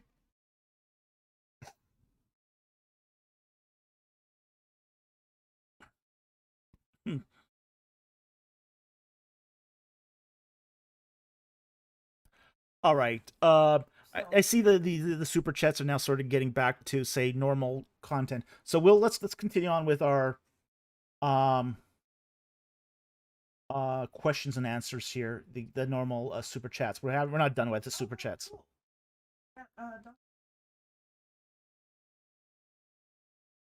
Oh, cool. That's really cool. Dossman said that one about Ron Wyatt helped my dad get out of that jazz. Praise the Lord. Praise the Lord. I'm glad someone is benefiting from these, because it's, again, it's we don't terribly like the popcorn reviews, but we do understand it helps the community, so which is why we still do it.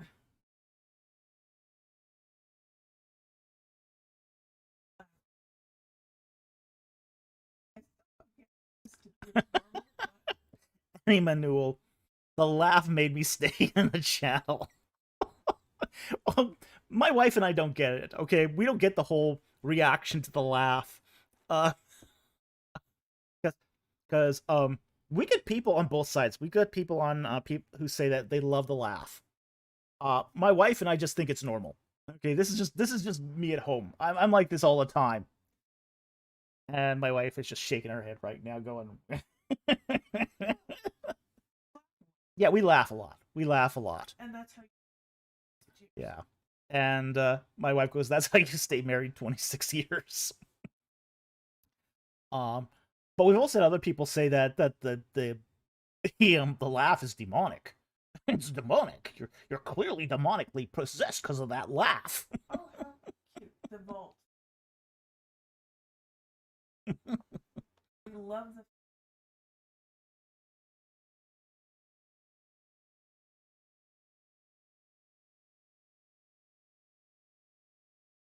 Oh, Talbot, come on. Really?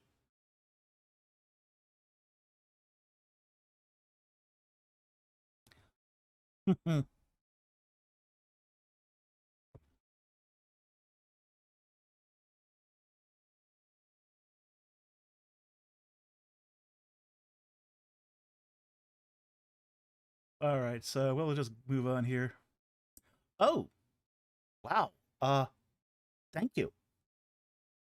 Oh, I see you're joking here. Okay, I see you were joking. Talbot Slade says, "Stop playing the victim. Move on. Stop playing the victim. Move on. Stay on your lane. We're all victims, Junior." He's pretending to be Kip here. Okay, I get it now. Okay, I get it. The problem is we get...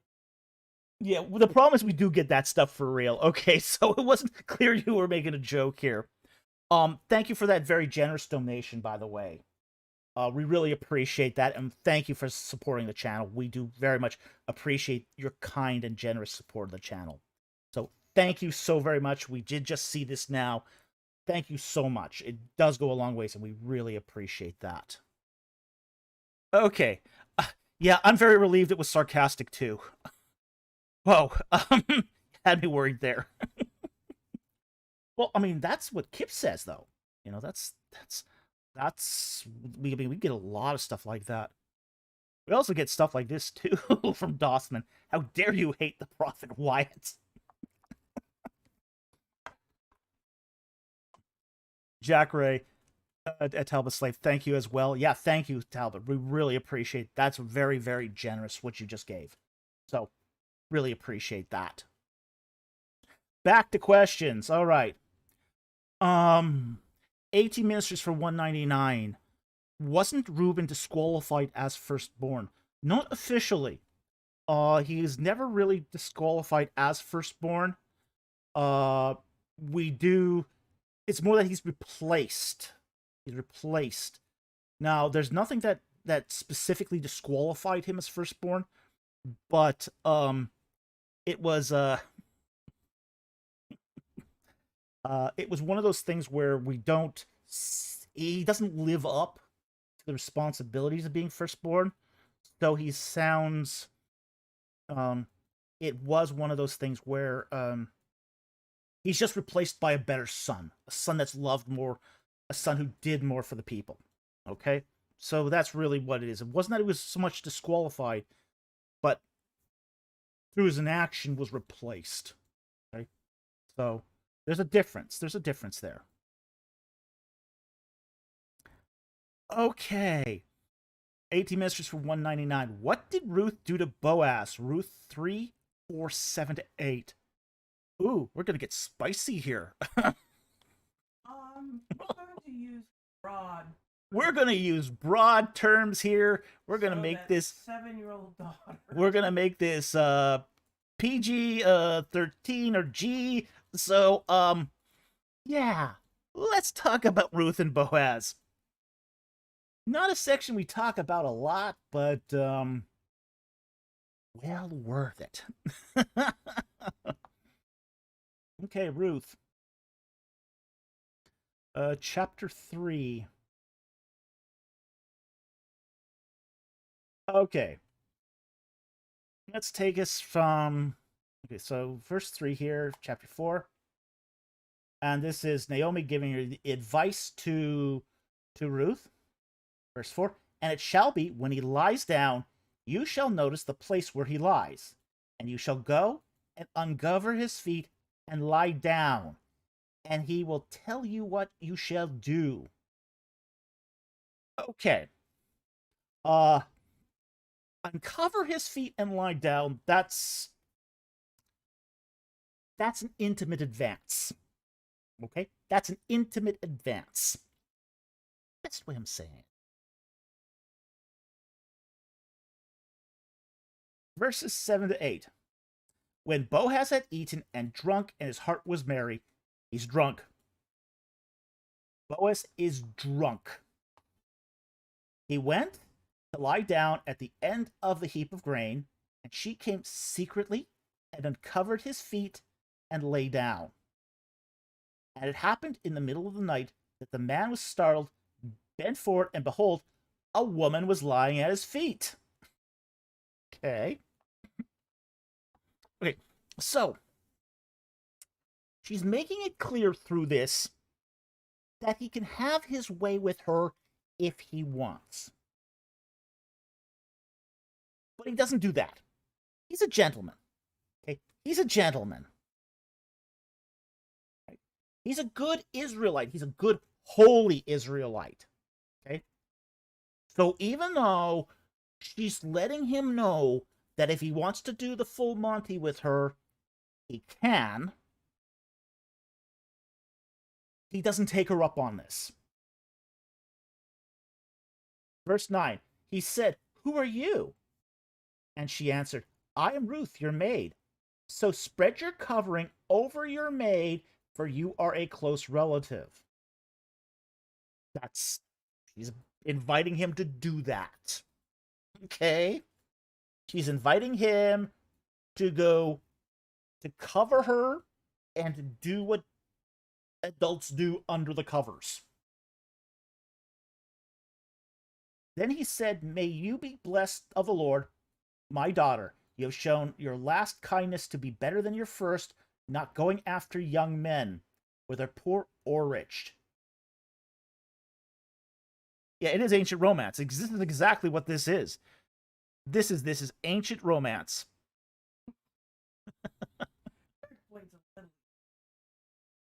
Which one? 31? 32.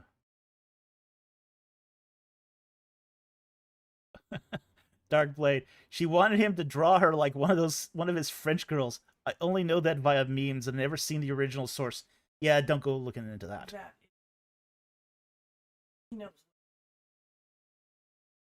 I don't know. Bubble machine. I thought she was literally lying at the end of his bed like a dog. Yes. Yes, but it means more in that culture. Yeah, they were lying on the ground. I mean, he's not in a bed right now. He's in his granary. Okay? He hasn't gone back to his home. It's the middle of the harvest. It's the middle of harvest. He's in the granary. He's lying on the bed of grain. That's his bed. He's put a sheet down and he's on a robe down to sleep on. He's on a bed of grain. Now, the whole idea of making love on a bed of grain doesn't appeal to me. No, just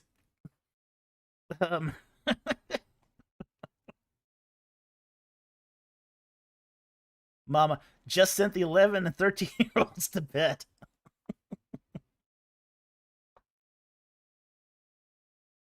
Jonathan Walker says the terms daughter and close relative don't help with the imagery. Okay, now what they're talking about here is that they're in the same clan. Okay? Same clan. Okay? It's not that they are close relatives. She's basically telling him she's not a Moabite. People know her through Naomi. She was married to a Moabite. But she's not a married, she was married to an Israelite. She herself is a Moabite. So being a close relative meant through that marital line. Okay? So that's what she means like that. It's not that that even though she's a Moabite, she's got that sort of marital connection. Okay? So that's what's going on there. It's not that they're blood related.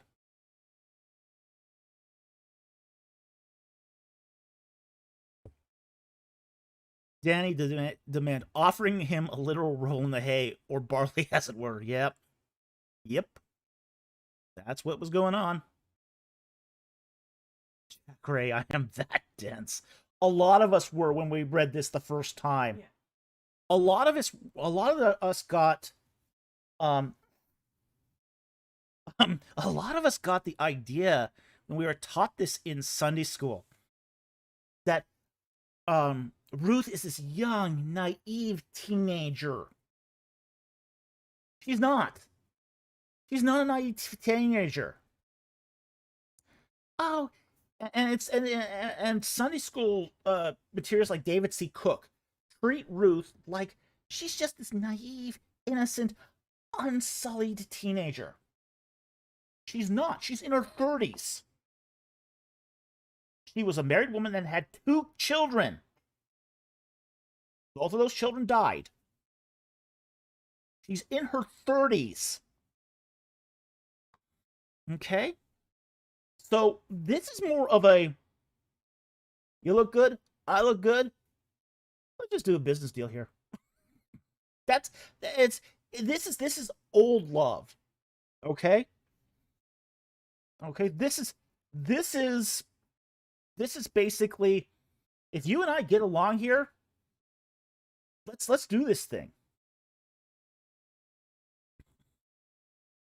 Yeah, but we all looked at this, when we were getting our Sunday school theologies as, oh, it's just this naive, young, impressionable girl. No.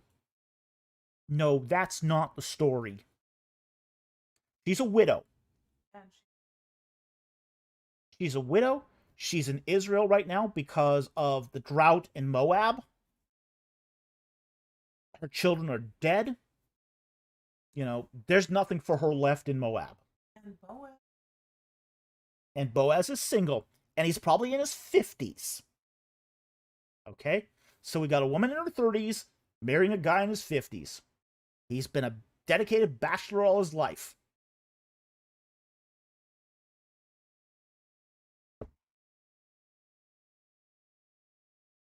Mama says, I was taught that this was a type of signal to Boaz as that she wanted to marry him. Well, I guess. That too. Yep, that too. BC, I'm really starting to hate Sunday school.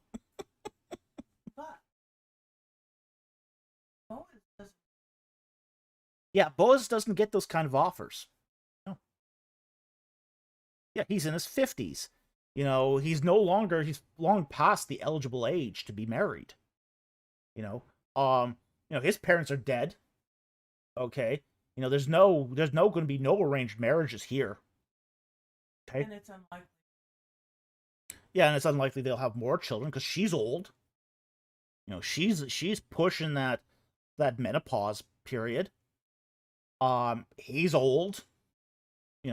So yeah, we got. This is one of those situations where a marriage is unlikely to produce fruit.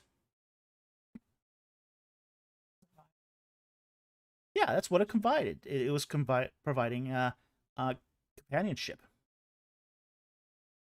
Solidus 1319. Do you think a good drama type movie could be made based on the Book of Ruth? It wouldn't appeal to a mass audience, I don't think.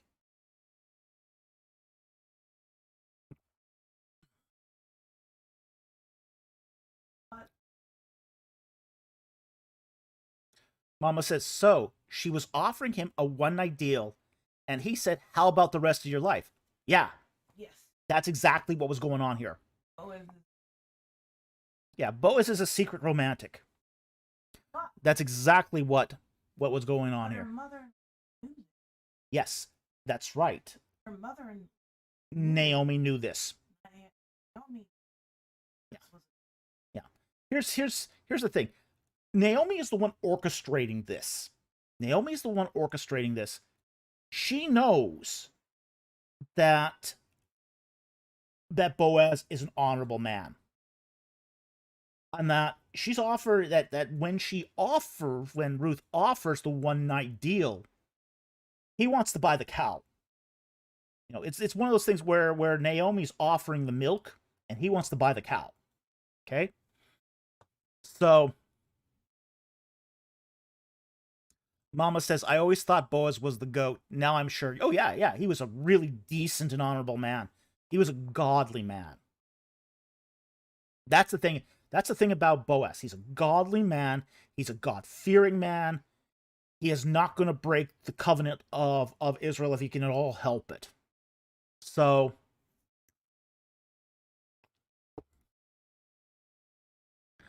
Bubble Machine, I need to stop thinking about this. I'm too young in life to understand what the flump is going on.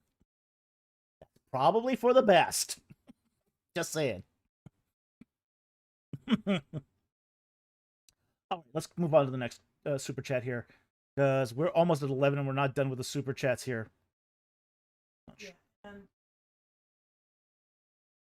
what would happen? Well, oh yeah.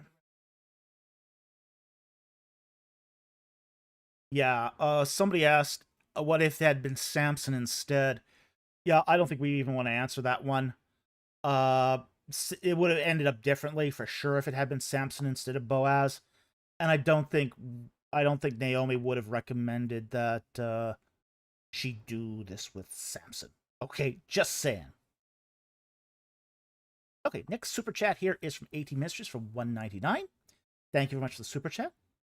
Why did the Semites live in the temple district at Avaris? Because it was the center of their religious culture, essentially. The Semitic peoples gathered around their temple area. And those temples at Avaris were Semitic temples.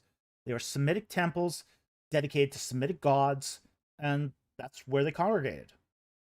So, that's the reason. Because of the Semites there. There's Semitic. It was the temple district was a part of Semitic practice, so that's why they're there, essentially. So I hope that helps. Thank you for the super chat.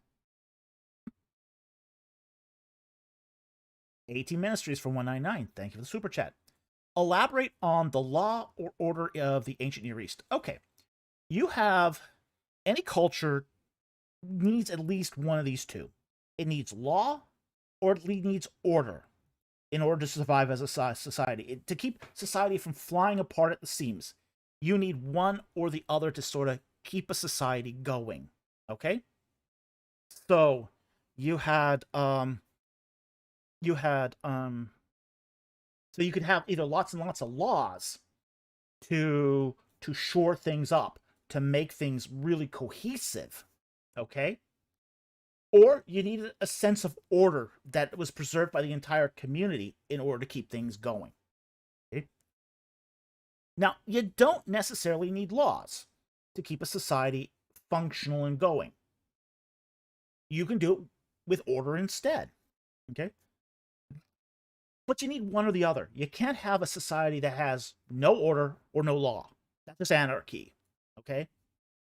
So as long as you have one or the other, society can continue to function. So in Mesopotamia, you got a society run by laws. Lots and lots of laws. Now, they're not legislative laws. They're more of, say, laws that were slowly aggregated over time through jurisprudence. They're basically judicial decisions. Okay? The judicial decisions were recorded, and those were the law codes of Mesopotamia. So it's not legislation that does this. It's precedent that dictates the law codes.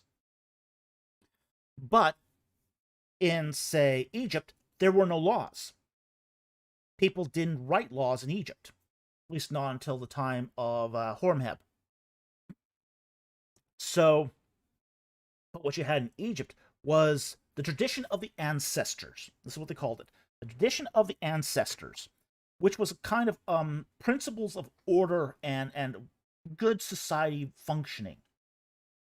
Basically, that tradition of the ancestors was, if it messed with the king, it was a capital offense. Even if he stole Yeah, you steal a bronze toothpick from the king. That was the death penalty. Okay.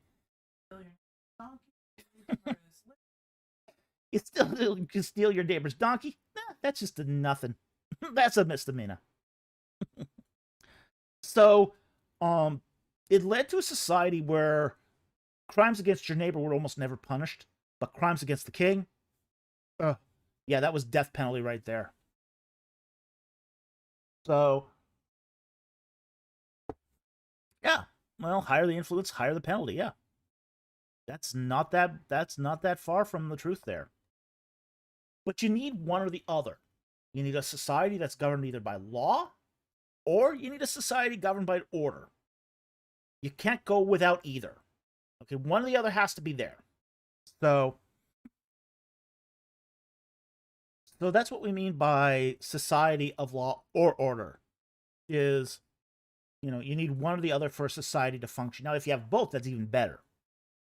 But you don't necessarily need order if you've got the law, because the law will enforce an order of its own kind. And if you have order, you don't necessarily need law.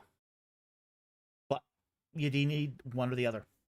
Okay, so I hope that helps. Thank you very much for the super chat. Very much appreciated. Okay, 18 ministries for $4.99. If Noah and his wife had adult time, how would Noah know the father of Canaan? That is a topic that we shouldn't be discussing on this channel.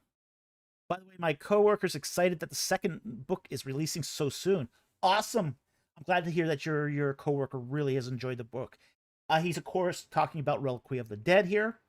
So we appreciate that you bought that book for your friend, and I'm really glad your coworker is enjoying it. I'm sure he or she is getting a lot out of it. So thank you very much for supporting the channel through your purchase of the book. Now, how did Noah and his wife, how would Noah know the father of Canaan? There would have been trace evidence. Okay?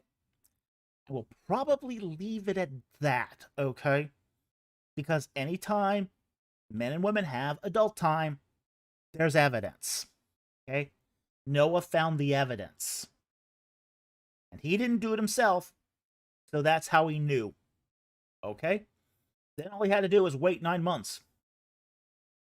Okay? So that's all I'm going to say about this. Okay? So you can figure it out if you're there at the scene. And that's how Noah knew. All right? So thank you very much for the super chat. Very much appreciated. Thank Jack Gray here for gifting the channel 10 Ancient Egypt in the Bible memberships. Thank you so very much. We really appreciate it. Next, we have Followers of the Shepherd, who asks a member question here. Opinion on constructed languages such as Esperanto. Well, they can be fun. They can be fun. They'll never have the traction of real, say, natural languages. I think probably the most spoken constructed language at this point is not Esperanto. It's Klingon. There are more Klingon speakers now than there are Esperanto speakers. By a large portion. It's a lot more fun, yeah.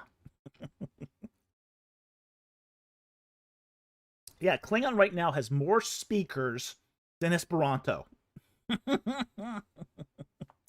More than Elvish, more than Esperanto.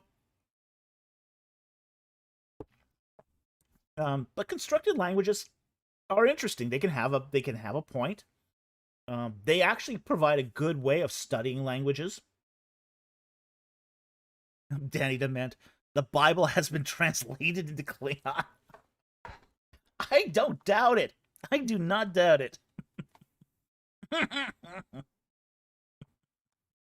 Camel leopard. Well, in fairness, elves are an endangered species. I suppose. I suppose. But they're both. Yeah, they're both actual functioning languages. Yeah. But yeah. In Gandalf the base. Please tell me that's true. I know there are at least.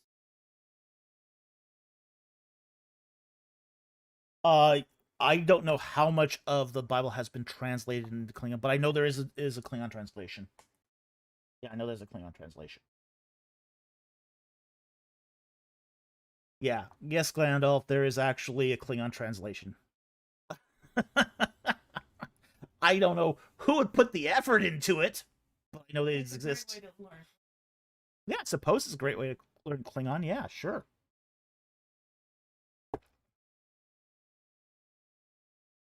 But again, there's a lot of interesting translations too of the Bible. So, that's probably one of the more interesting ones.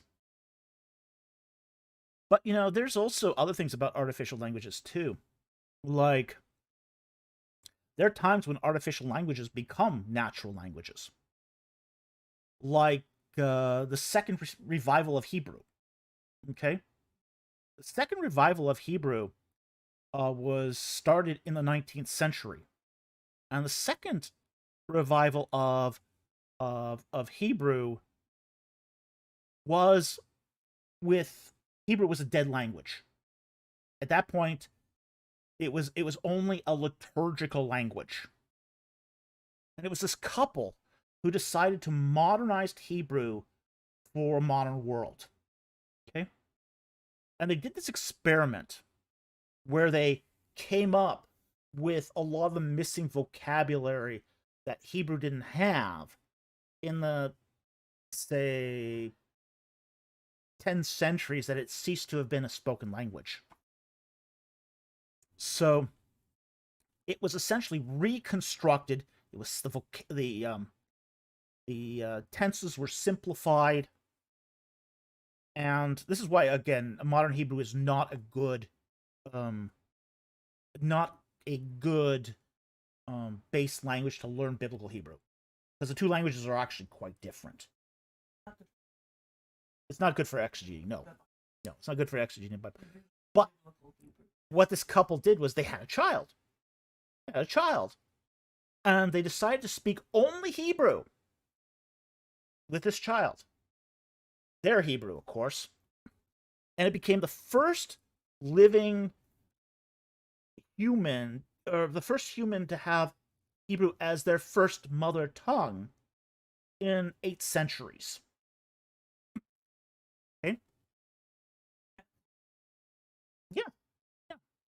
But almost all the modern Hebrew that you hear today spoken is a descendant of that artificial language. Or basically, it was originally a language. It was made into a modern language through some artificial means and has now become a natural language spoken by millions. So a lot of these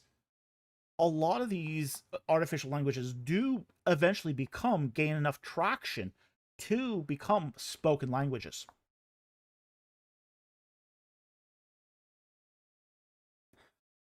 Dark wait, Hebrew was still alive in the High Middle Ages. It had been, when we talk about the High Middle Ages here, we're talking about the Masoretic period here. Okay? It was basically spoken in Masoretic communities until roughly the 11th, 12th century AD. But we do have to keep in mind that it was already a dying language again after the Masoretes. The period of the Masoretes is really from 800 to 1000 AD. After that, it starts going into decline. It becomes a liturgical language. Okay. Now, in the High Middle Ages, and it depends how you define High Middle Ages, as it's usually defined as the period before the Renaissance. Okay, so you're talking here about 1300 AD. Around 1300 AD, it was already a dead language again. It was only used at that point, for liturgical use. Now, once a language shifts from spoken common use to liturgical use, it loses its status as a living language. So while people were still writing in it, it was written through liturgical documents, not in common parlance. So, and languages do drift into this sort of fugue of basically spoken at church or at synagogue, but not spoken at home. It had been superseded by the other languages by that point. In, say, yeah, kind of like Latin in that respect. So, where they were at Aleppo, it had been taken over by Arabic. Arabic had really become the language of common use. You know, at Aleppo, at Tiberias, this is where the Masoret community were situated. So Arabic had taken over during the High Middle Ages. So Arabic was taking over in these regions. And that's what people were speaking on a day-to-day basis there. Yes, there were still Masoretic scholars that were working on these texts at the time, but in their day-to-day conversations, they were using Arabic. So that's really what's why it wasn't a living language at that point. It had already made that transition into a liturgical language. Okay, let's go on to the next super chat here. Followers of the Shepherd for $2. Why did the devil create calculus? Because calculus is evil. It's evil. Evil. Evil.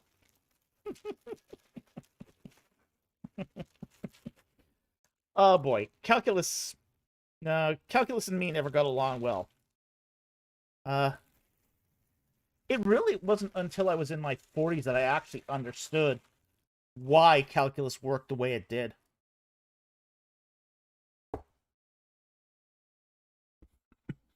Danny meant math, but make it worse. Yeah. Yeah, that's how I view calculus. My problem with calculus was the degree of memorization involved.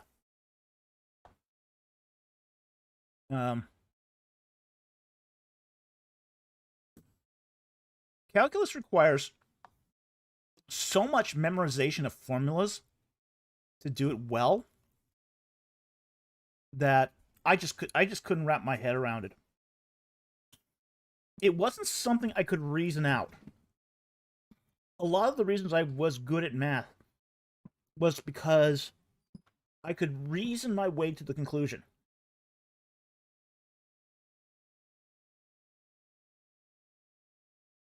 I mean, I took a math competition when I was in grade 12 called the Fermat exam. Now, if you know about the Fermat exam, it's a national exam that's taken by grade 12 students. And it was one of those exams that was really difficult. It's a really difficult math exam. And these were in the pre-calculus days. Okay? And I scored really high. Okay? I scored in the top 20%. Now that's really high for the Fermat, because you have to be an honor student to even take the test. Okay? But when I got to university and I had to take calculus, oh, I crashed and burned. I crashed and burned so bad.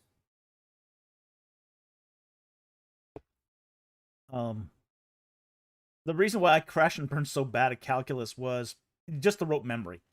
All those rote memory formulas of the differentiation formulas, I just could not memorize it. So yeah, I totally agree with you. I think calculus is from the devil. They say it was from Newton or Leibniz, but I'm not believing it. I think it's right from the devil.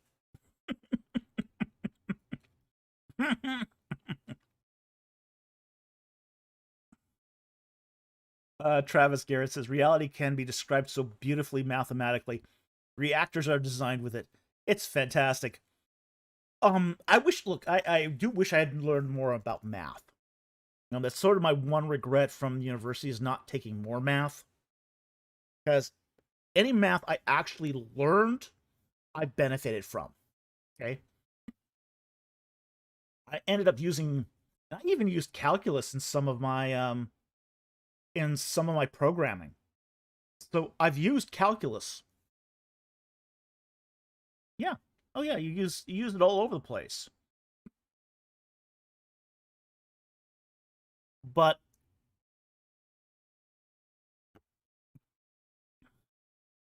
Milo says, I bet they aren't designed with calculus. Yeah, I think they are probably to some extent. But Mama says, I learned to enjoy math when I began to understand that it wasn't subjective and that I could reason most anything out. Granted, I never got to the massive amounts of formula memorizing in calculus. Yeah, that's really what killed me, was the memorization. It wasn't the actual mechanics of it, it was the memorization.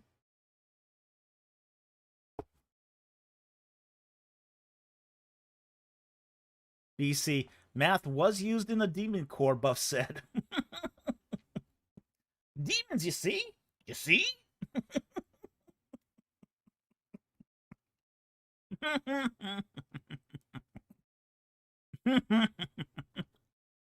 Okay, that was fun.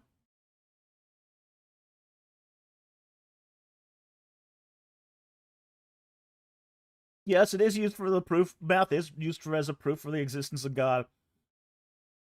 But dang, a lot of math looks like demonic incantations too. When you really look at it.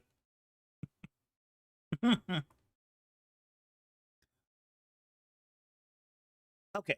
Next super chat says from Jonathan Walker for $5. Thank you for the super chat. Scholar says Sen Beni Yah Eat is the name of the son of El Yahweh.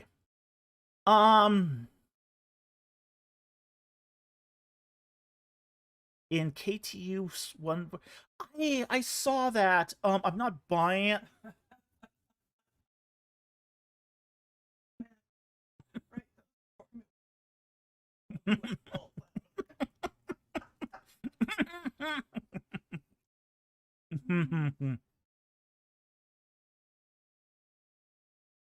Daddy dement, write those formulas in a circle and tell me what crawls out of it. Point. Fair point. All right, let's get back to this. Okay, so yeah, that scholar is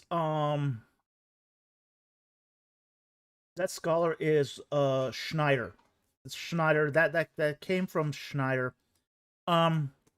He hasn't had traction with that declaration. I've seen him make that claim, but I don't know if that claim actually works. I saw his paper on that and I wasn't convinced. Okay. And I don't remember why. It was just something with the hieroglyphs that was not convincing, and I don't remember off the top of my head why it wasn't convincing, but I wasn't convinced at the time. So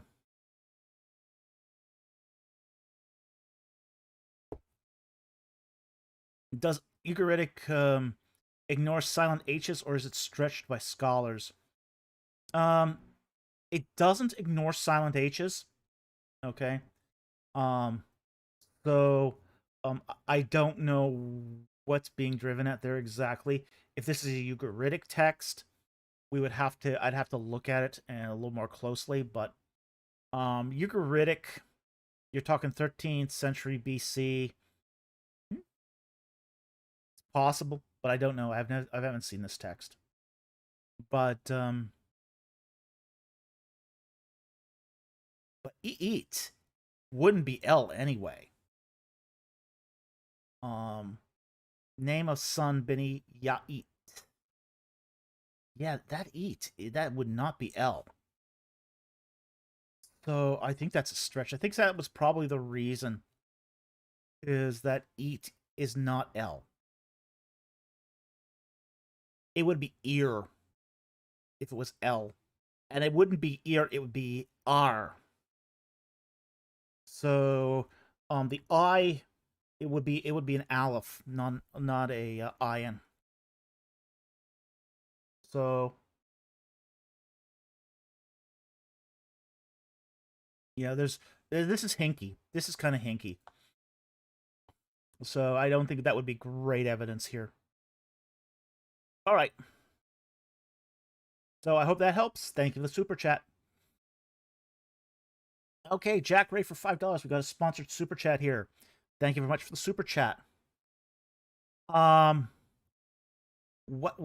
ask the question? What good topics of discussion in a young Christian adults group? Okay, young Christian adults group.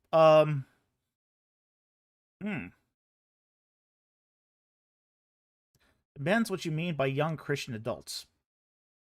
If you're talking people in the 20s, get them back in the Word of God. Really?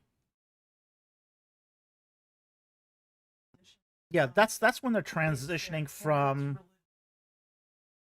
Yeah, that's when they're transitioning. Young Christian adults or Christian young adults. There's two differences here. You know, you got the ones that are high school, you know, and they're about to go into college, and you got the ones that are in college, the college and career. So, laugh out loud, Jack. Ray, transitioning so loaded these days. It is, yeah. I'd say for the college and career guys, uh, get them back into the Bible. You know, in the case of say high school students, they're going into college, they're getting ready for college. You got to prepare them for college. Once they're in college and once they're in a career, you have to get them to the point where they've made their parents' religion theirs. Okay? They have to sort of start taking ownership of the religion. And what I mean by ownership of it is it no longer can be what my parents believed. You have to get them grown up. So I think this is something that should be started in that high school that grade 11 and 12, where you just have to start making that religion their own. So it's no longer what did my parents believe is good enough for me. You have to get them starting on that, you know, get them to the point where it's okay, they believe it because they believe it. Gandalf of Base says, begin to take them deeper into the Bible. I've looked into the research for this for our church. Take them deep into the Bible. I agree, totally. Take them as deep as they can go. Young adults feed off of that like crazy. Make the faith their faith. Yeah, exactly. That's exactly it. You know, if they're just doing this because mom and dad did it, it's so easy to push them out of it.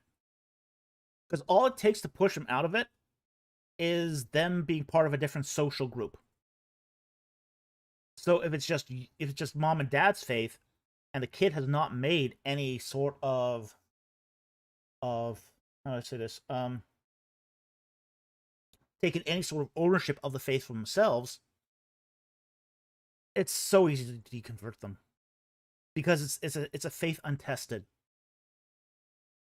So yeah, absolutely get them deep into the Bible, make it so that they're having to take responsibility for, you know, answering some of these questions on their own. You know, get them deep into this stuff. And that's probably the best you can do here with say young Christian adults.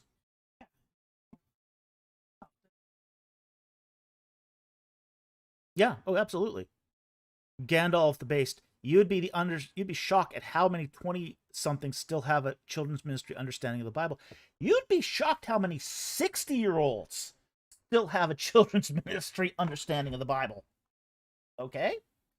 60-year-olds. That's what's shocking. You would be surprised how many Bible scholars still have a children's ministry understanding of the Bible.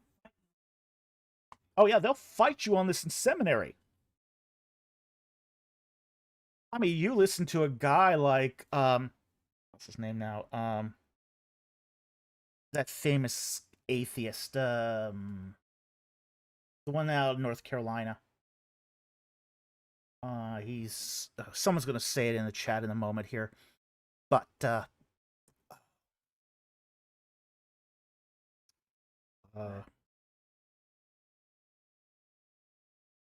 yeah,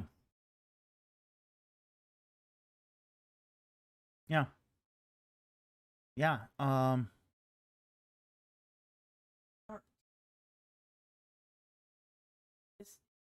Ehrman, that's it. Gandalf came up with it. Bart Ehrman. Yeah, Bart Ehrman. His understanding of the Bible is essentially a children's ministry understanding. That's it. That's as far as he went. Yes, of course, he's learned about, say, the tools of exegesis. He's learned languages. He's learned all of that. But his basic fundamental understanding of the Bible is no different than what you get out of child's ministry. It's really fascinating. Okay. What do you say here? Solidus says, I didn't get into Christianity until my early 30s. It wasn't until I saw that there was good historical evidence for the existence of Jesus that I really took an interest in the faith. Yeah. Well, this is one of the reasons why we don't do here on this channel, we don't do evidences for the existence of God. We leave that to the philosophers and the apologists. Okay? What we give you is biblical evidence.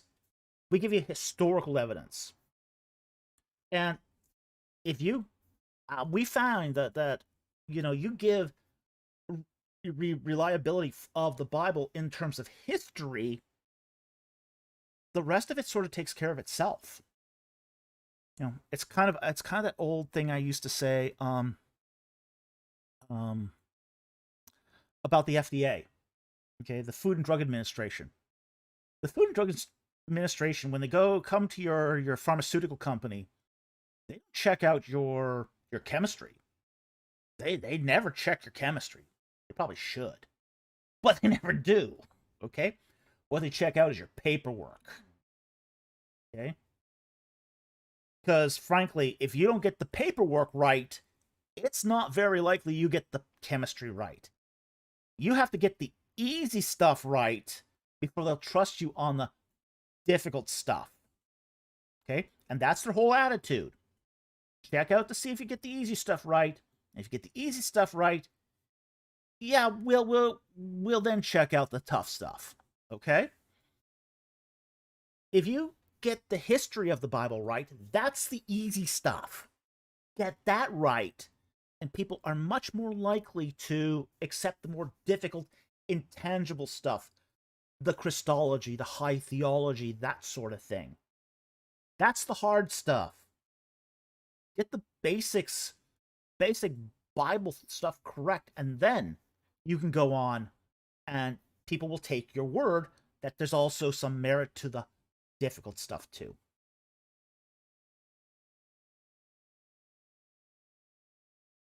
Gandalf the Base says, God gives us just enough evidence to force us into a position to make a choice. Yeah. Jack Ray says, I was shocked when I realized Ehrman misses things I know a lot. Yeah.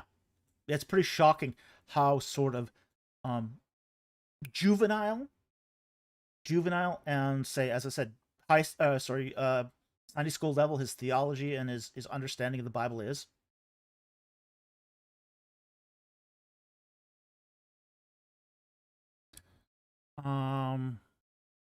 Okay, let's get on here to the rest of this here. We got a super sticker from BC for $2 Australian. Thank you very much for that super sticker. We really appreciate the support of the channel. Thank you so very much. Travis Garrett for $5. Thank you for the super chat. He says, thanks for taking my question earlier. For the channel itself, it seems that growth slowed in the past year. Any evidence of YouTube shenanigans? Yes, there is evidence of YouTube shenanigans, but it's the normal YouTube shenanigans of throttling. Okay? YouTube, the way YouTube works is it's got an algorithm that it dictates who sees what. Okay? And YouTube uses this algorithm to determine who gets to see what you produce. And this is true of almost every social media platform today. Is the algorithm is screening what people see. We've had 8033 80 2033 says YouTube changes view counts and likes and sub counts. It doesn't change it. It doesn't change it, but the algorithm channels people into who gets to see what, and that will determine view counts, likes, and sub counts. Okay? Yeah. Yeah. Now, channels on religion do not tend to get the same exposure as, say, other types of channels. The reason is because of advertising. Okay? So the advertising market for YouTube has changed dramatically in the last 2 years. Okay? And that's led to a slowdown in our subscriber count. Our content is pretty much the same as it's always been. Okay? But we have noticed over the last 2 years that that YouTube is not distributing our content as widely as it once did. Okay? Gandalf the Base. Have you gotten help from IP and other larger Christian channels? IP and I are friends. Okay, we're good friends. So, I sometimes go on to his channel and I do, discuss things with him. But I don't have the same connections to, say, larger Christian channels. They're afraid of me.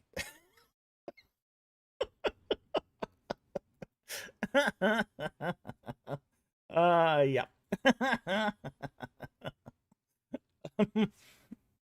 Well, I don't get invited to apologetics conferences either. They're afraid.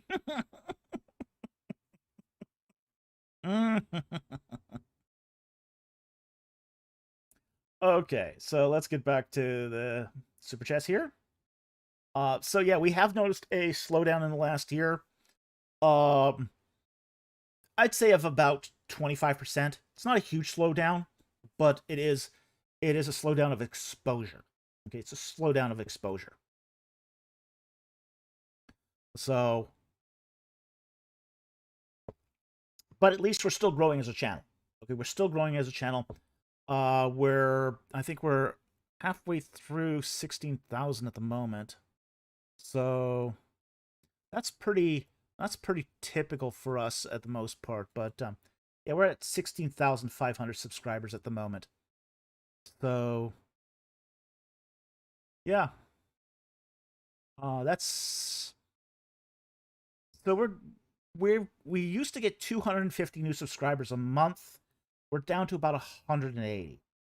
So that's more of a algorithmic thing than anything else. So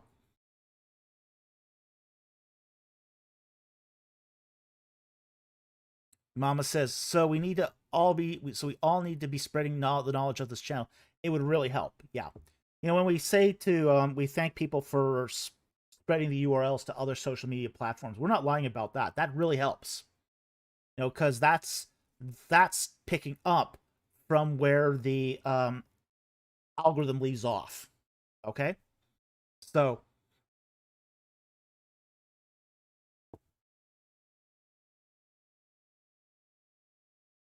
AJ Higgins asks, get David Wood on about Islam guaranteed success. Yeah, that's one topic I can't touch. Okay? Let me put it to you like this. I can talk about Zahi Hawass because I'm not doing any digs anymore. Okay? So there's no danger for me talking about Zahi Hawass.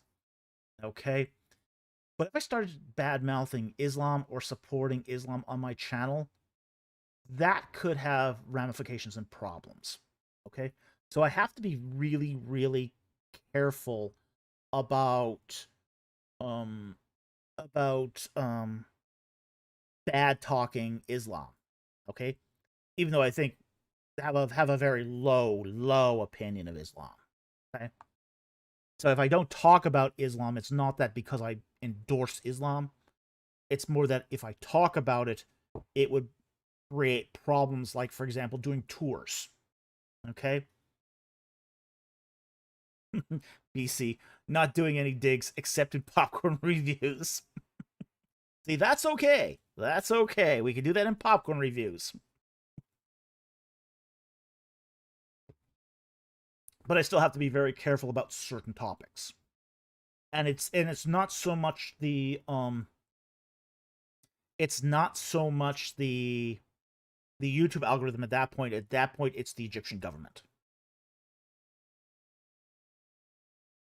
Okay, next one here.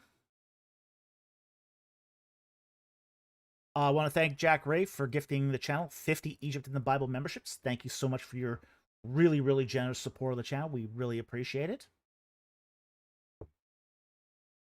AJ Higgins, super chat for $5. Thank you for the super chat. What is your best advice for someone going into grad school and planning on being an academic in it for a foreseeable future with this experience in mind? Okay. There's a tension here. Okay, I want to explain this. There's a tension.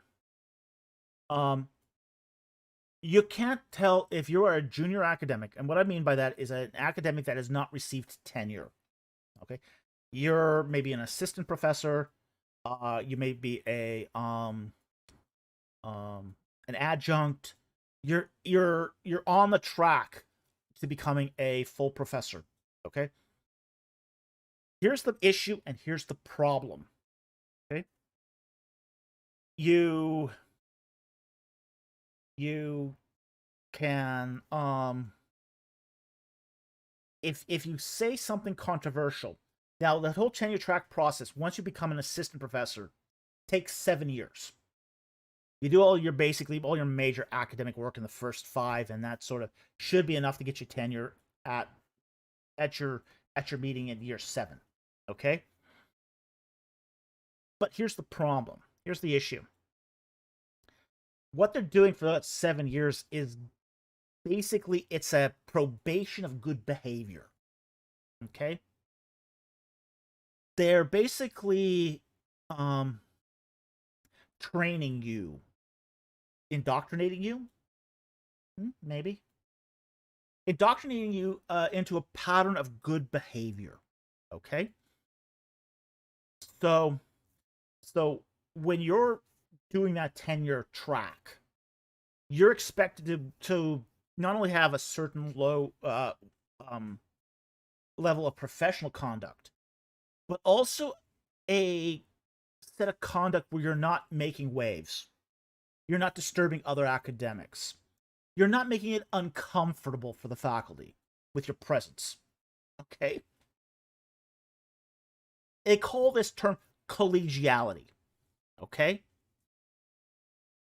So, yeah, Jack Ray, training not to make Zahi Hawass mad. Yeah, that's part of it. Yes. Yeah. Do your papers. Do your papers.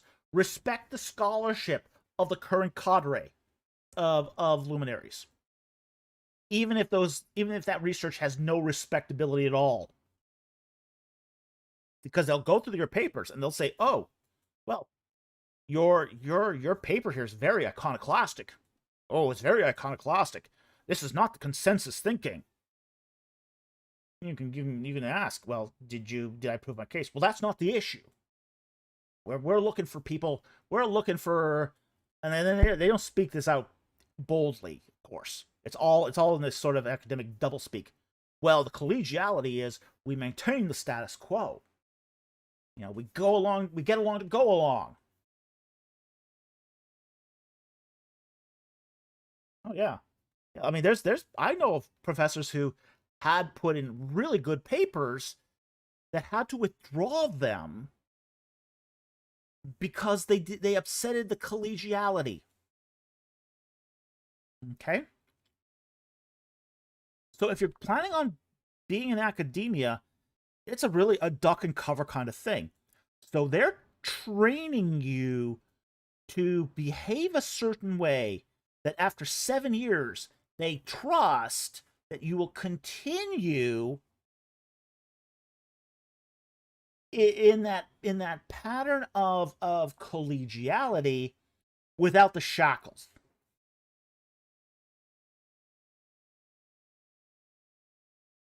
Get along. Yeah. Mama says no swimming against the current. Yeah. Yeah.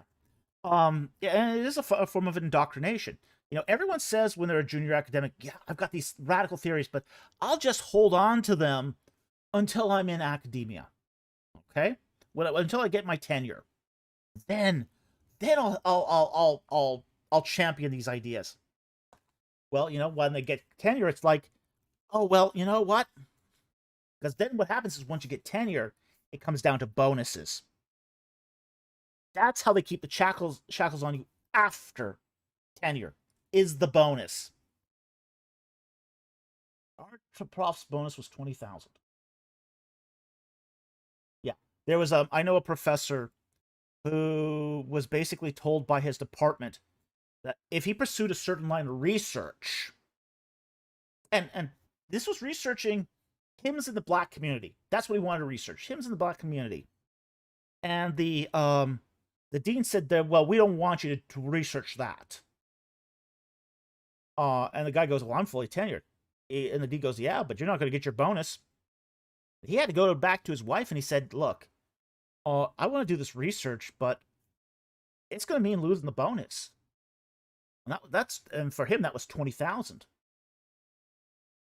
And that's how they keep you in line once you're tenured.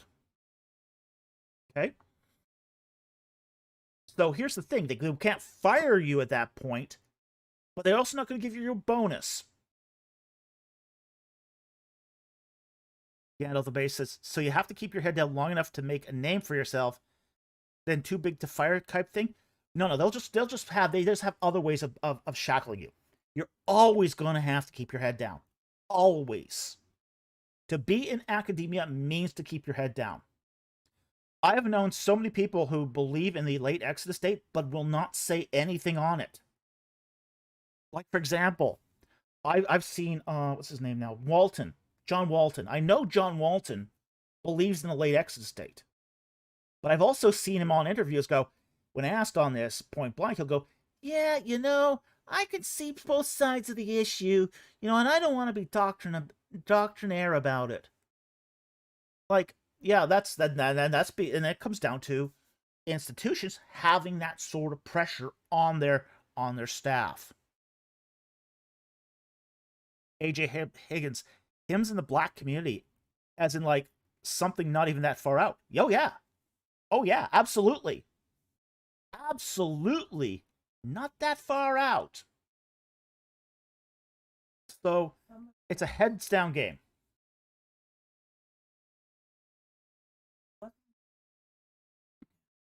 Where is this? Oh, I see it. Jack Ray. How did Kitchen get through that? He was oblivious to it.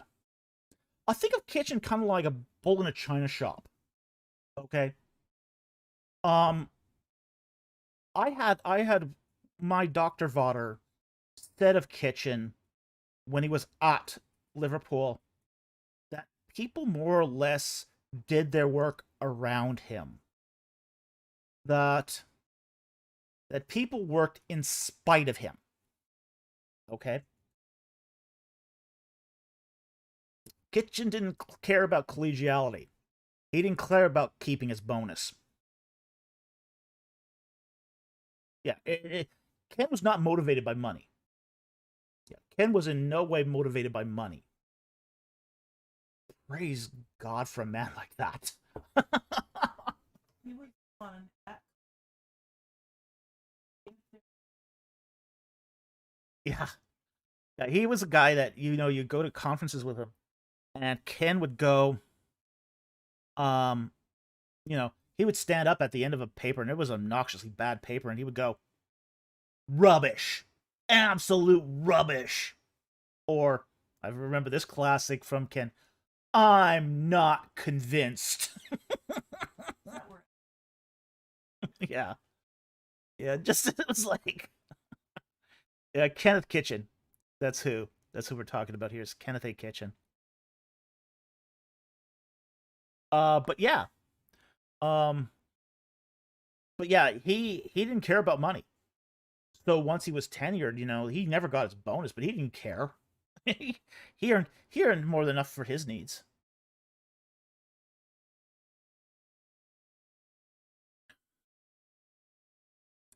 Jonathan Walker, what about the Hittite treaties? Yeah, he took some heat on that too. There were people who panned his reviews of that because it didn't fall in line with biblical studies, consensus thinking.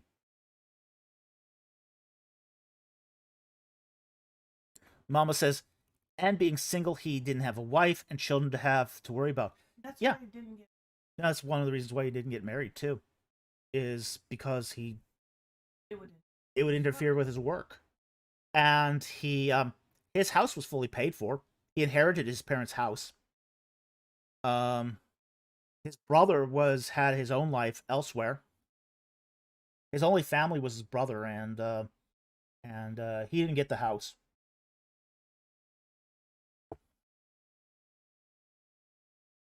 So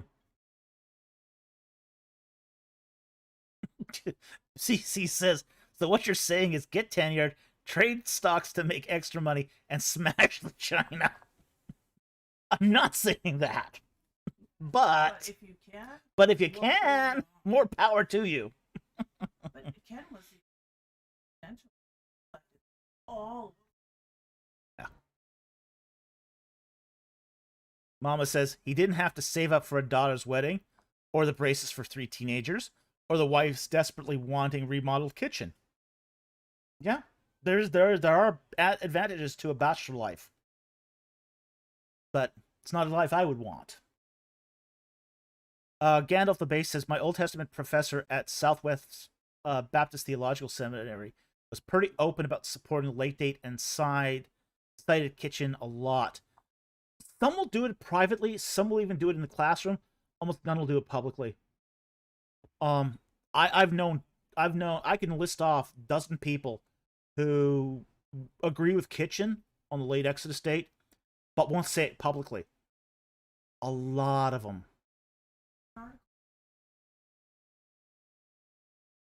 Mm-hmm. I mean, one of the most discouraging things was when I wrote the article for the backgrounds of the Old Testament, Baker's book, and they told me I could write anything I wanted. That was the cheese in the mousetrap. They said I could write anything I want, so I did. I said, that I believed in the late Exodus date, and there was no evidence to the contrary to support an early Exodus date. The results, what I got from the editors was, well, we didn't think you'd say that. Can you tone that down a bit? What I said was absolutely true. Yeah, we know, but we want to actually sell this book. Like, oh, come on, really? Really?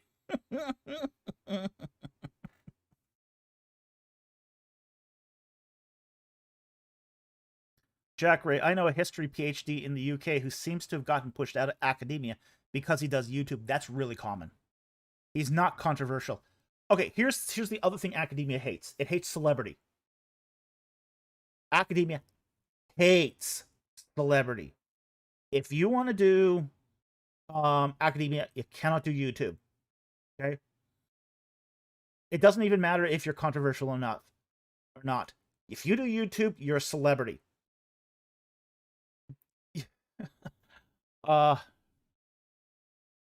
So if you plan on doing academia, you should never do YouTube. It's just it will disqualify you from being accepted into academia.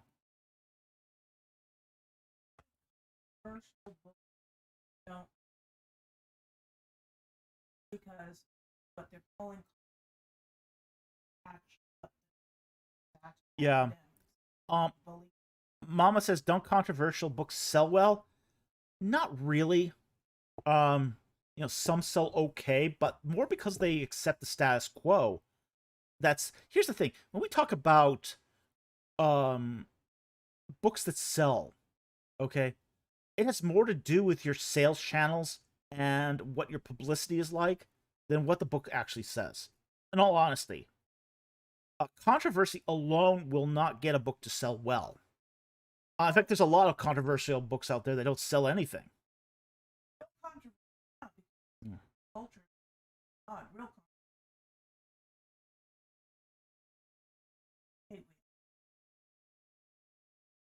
Mama says, maybe I'm thinking about fiction books. Even controversial fiction books, it can be controversial and not sell well. So again, it more depends upon your marketing channels than anything else, really. I mean, now my book, and I'm talking here about this book here, The Ark of the Covenant, in its Egyptian context, is slightly controversial. Okay? Slightly. Because I do hold right in there about, you know, my position on the late Exodus date, and then I did that so I'd be allowed to talk about the kings and their dates. Okay? And it's sold very well. It has sold very well. So I'm very happy about how that book is sold. But it's not because of the controversy that it's sold well. It is sold well because of it's the channels it's come into. It's sold well because it was a very nice looking book. It sold better because it was a beautiful book than because of any controversy it had. So, Jonathan Walker, yay, an advertisement. Jack Ray, it seems that being controversial without some degree of decent writing wouldn't go well. Well, if you got good writing, yes, that is much better. One person and then 1,000. Yeah. They all follow along, and all their voting status. Yeah. Gandalf the Base. I had my pastor read your book on the Ark. He still holds to the early date, but admitted he couldn't deny the connections you made. Well, that's good. That's something. That's progress. I'll take progress.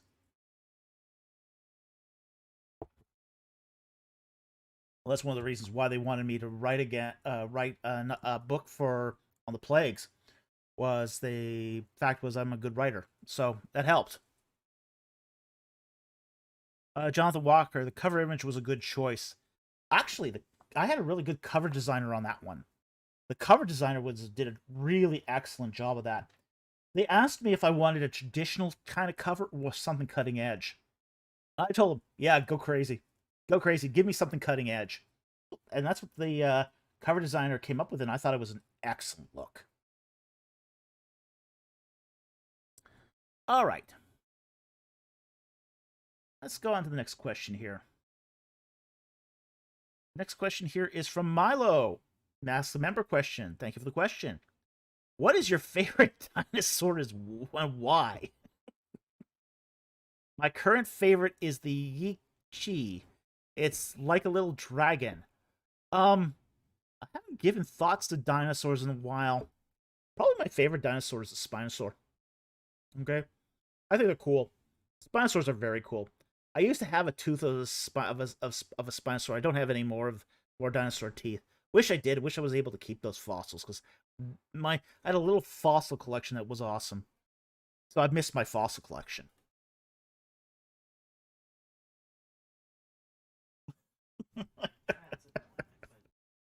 Yeah, bringing a whole box of rocks on a transatlantic move doesn't work very well. So I had to get rid of my fossil collection, unfortunately.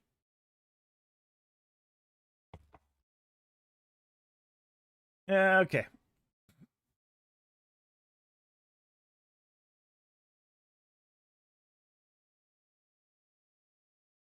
Okay. Solidus 1319. What is the difference between a pastor and a priest? Is the term pastor something that came out of the Reformation? Okay, interesting question. Um, on the first, on the first, let's take the second question first here. No, it's not a term that came out of the Reformation. Okay, it's actually a really early term in Christian history. Okay, pastor means is just another word for shepherd. Okay, it's the translation of the word shepherd. Like, for example, when we talk about a pastoralist lifestyle, we're talking about a shepherd's lifestyle. You have a staff and a flock of sheep, and you go out and you graze your sheep. That's a pastoralist lifestyle. Okay? So, pastors is just a synonym or translation of the term shepherd. Okay? This is something we do find in the New Testament documents. Okay? So, it's not a term that comes about from the Reformation. It's really early in Christian in history, and there's a lot of reference to shepherds in the church fathers. Okay, so it's it's not something that is unique to the Reformation. It goes way back in church history. Okay, BC and the used car salesman fleeced the sheep. Ooh, ouch. Okay, now what's the difference between a pastor and a priest? The difference is one of sacerdotalism. Okay? A Basically, a pastor is someone who shepherds a flock. A priest acts as an intermediary between God and man. And this is using the practice of sacerdotalism, okay? Where a priest has to be there to perform an incantation or ritual to make a certain to give the flock certain accesses, a certain kind of access to God. Yeah. Protestantism really did away with the idea of priests because it did away with the whole idea of that you needed an intermediary of some sort to access certain things between God and man. Now, it didn't completely do away with it. Okay, so let's say, for example, you do find, for example, Lutheran pastors are really more priests than they are pastors. Really, even though they're called pastors, they really act more like priests. Like, for example, uh, Lutheranism does believe in sacerdotalism when administering certain sacraments like baptism. Their whole idea of baptismal regeneration is based upon there being the presence of a ordained clergy to say the right formula to get the means of grace into the water and into the baby. Okay, so Lutheran pastors are really more priests when we get right down to it. So, uh, so you do have that. So anytime you have a clergy that is performing a sacerdotal duty that, say, for example, puts the divine presence into the sacraments, the blood, the bread, and the wine, and transfigures them, that's a sacerdotal function that priests do that pastors would not claim to do. So that's the big difference between a pastor and a priest. It's not that one is older than the other. It's that they do different things in their rituals. At least they claim to do different things in the rituals. Whether or not that actually happens, that's a more of a theological debate. But that's the primary difference between them. Okay? So I hope that helps. Thank you for that great question. Mama said, Milo loves the Spinosaur. You probably just made her night. Awesome! Here's to Spinosaur fans.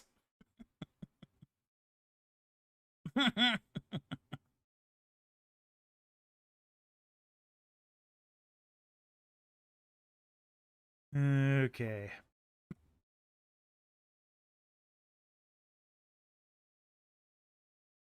Next one here. Okay, this is the next super chat here from Gandalf the Base for $10. Thank you for the super chat. Dr. Falk, I have been recently asked about the two powers in heaven theory suggested within the Old Testament. I wanted your view on it. Is it a valid view? I've only heard it in passing by Heiser. Thank you. Yeah, I think that the view has validity. The idea is that there's two named Yahwehs in the Old Testament, and that they do slightly different functions, and that they coexist with each other. So yeah, I think the view has validity to it. It does seem to be something that we do find in the Old Testament from its inception in the Torah right through to the intertestamental period. So yeah, I think the view is valid. But I also don't want to take it too far either. So yeah, it does seem to be, as far as I can tell, a nascent iteration of Trinitarianism. Okay? So I hope that helps. Thank you very much for the super chat. Very much appreciated. Any paper that really fleshes out that view. There's actually a whole doctoral dissertation done on this. I do not remember the author of this. And it's the dissertation that Heiser got his views from. So, I don't remember what it is off the top of my head. Yeah, Rob would probably know. But there was a whole doctoral dissertation done on this two powers view. And you could probably look it up online. But it's where Heiser gets most of his views on for this. So, and that guy's still alive as far as I can tell.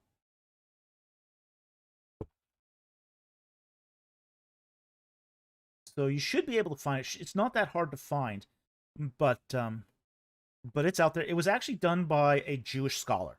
So it's not a Christian, but a Jewish scholar did this. Okay. And this looks like the last super chat of the night here. BC for $5 Australian. Thank you very much for the super chat. Does the existence of the Hurrians imply the existence of the Slowians? Yes. Could be. Could be. All right, so that's the last super chat of the night here. And we're just about at midnight anyway. Mama, do you realize we have not had a foodie section yet? Ooh, no foodie section. Seagal, yep, that's it. That's the thing. Jonathan Walker posted here, The Two Powers in Heaven, Early Rabbinic Reports About Christianity and Gnosticism by Alan F. Seagal. Yep, that's the one. Yep. Jack Ray. Oh no, no foodie section.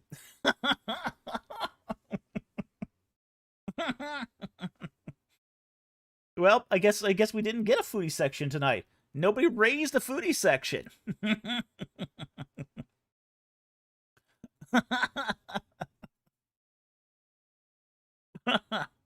BC, the Noah and Ruth sections were spicy enough. Well, probably. Yeah. Mama, but we did get two absolutely epic rants. Yeah, I'm good with the spicy for tonight.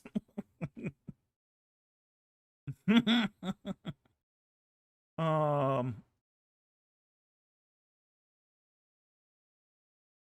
Mama says I was watching a YouTube video recently. They talked about eating anglerfish in Japan. They'll eat anything in Japan. Um, I can't imagine much eating on an anglerfish. They're so tiny. They're so tiny. It'd be like eating bluegill. Just ugh. I mean, bluegill are tasty. Don't get me wrong. I love bluegill. Bluegill fried, beautiful, absolutely beautiful. Jonathan Walker says, I literally typed doctorate dissertation about the two powers of heaven in Google, and it was the first thing that popped up. I'm not surprised, yeah.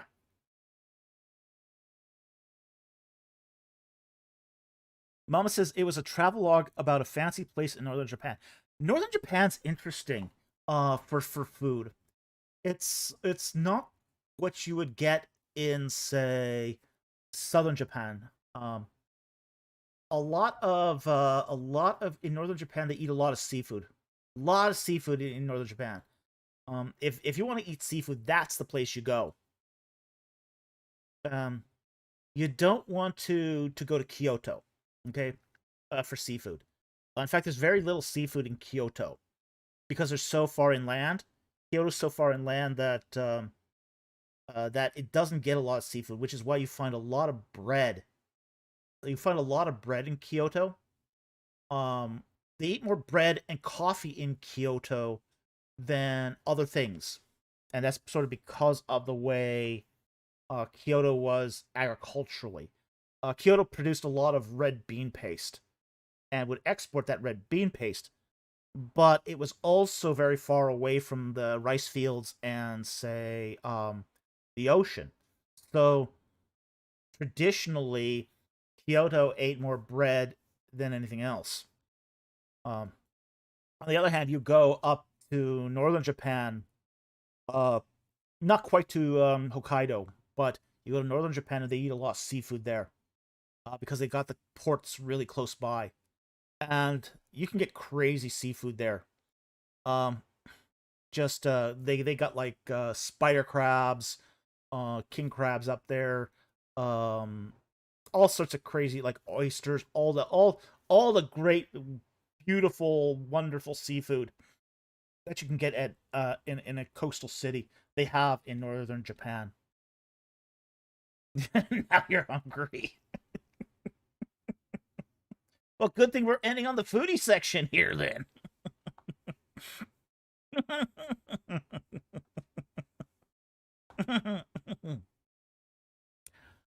uh, Mama says, so if you're going to eat anglerfish, that would be the place then? Oh yeah, yeah. If you want to eat anglerfish, I mean, frankly, you'll get strange stuff in Japan that you won't find elsewhere. Um, they eat stuff in Japan that you can't get elsewhere.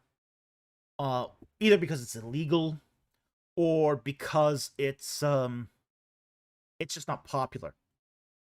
Like for example, you'll get sea cucumber. Most places you can't get sea cucumber because it's not that tasty, honestly. But you can get sea cucumber in Japan. They will also eat uh uh oh, what's it called now? Giant giant clams. Now these are huge clams. These are massive, massive clams. These are like they can get up to 3 feet long, but they'll take the smaller ones that are about a foot, and you can get those in Japan. They're protected in most places, but in Japan they'll still harvest those for eating. Yeah, cucumber looks kind of nasty. It is kind of nasty. Uni, sea urchin. You know, some people love it. I don't care for it myself. Okay, I've had uni. I'm not a big fan of uni. Um, but you can get stuff like that there. You know, of course you can get fugu, and again, I'm not really interested in taking my life into my hands. Not for a meal, no. But I would trust a Japanese chef to serve me fugu. That's not the big issue there. But you can get other things in northern Japan too. You can't get in other places too. Like you can get like um Bear sashimi, you can get that in Japan. If you went to the south, by Okazaki, you can get whale. I wouldn't eat that either, really. Not really my thing. Like there's a place in like northern Japan where you can get like um braised bear paw. Like, ew. Well, there's a certain hunting quota on bear in Japan. So it's a managed species just like anything else.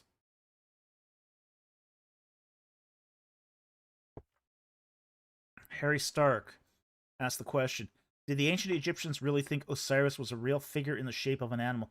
Um, Osiris was human, human formed.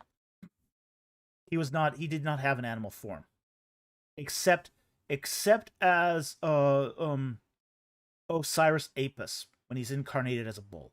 Okay, that's the only animal form that Osiris really took on.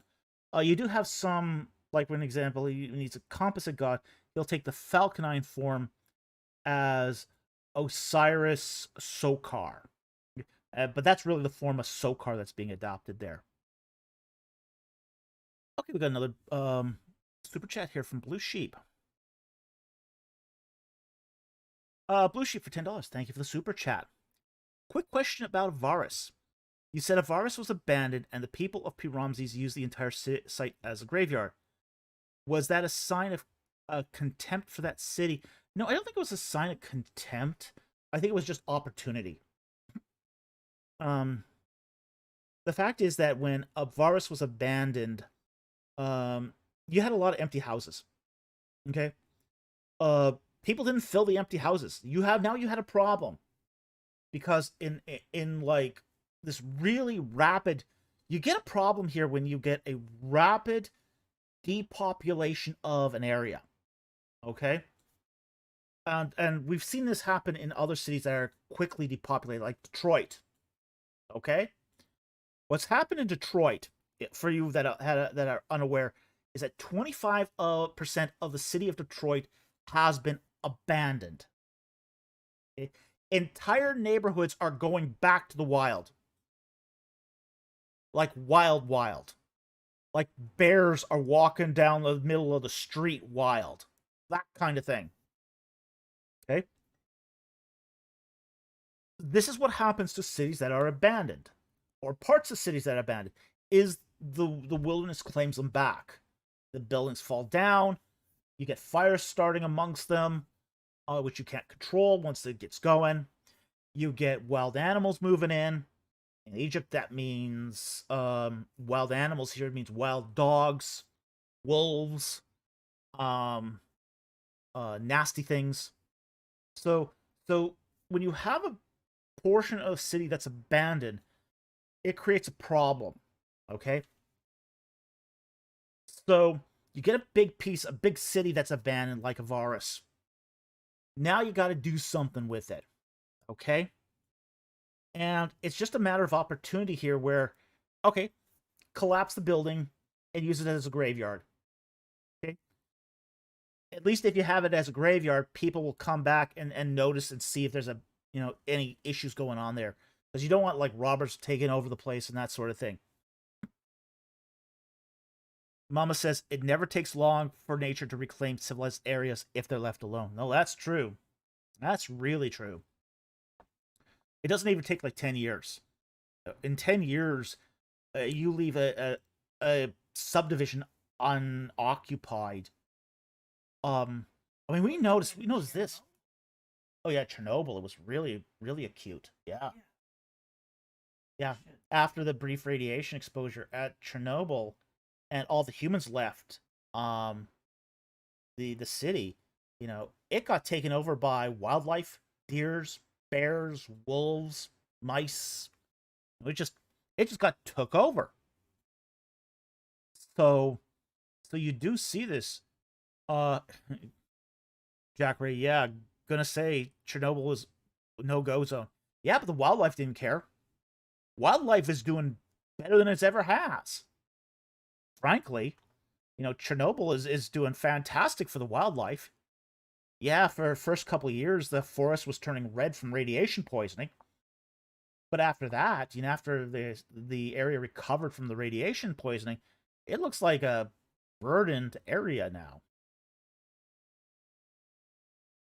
It was just one of those things that, it's just um but Avaris was the same way. It had a large section of city that was abandoned that now had to be demolished or repurposed.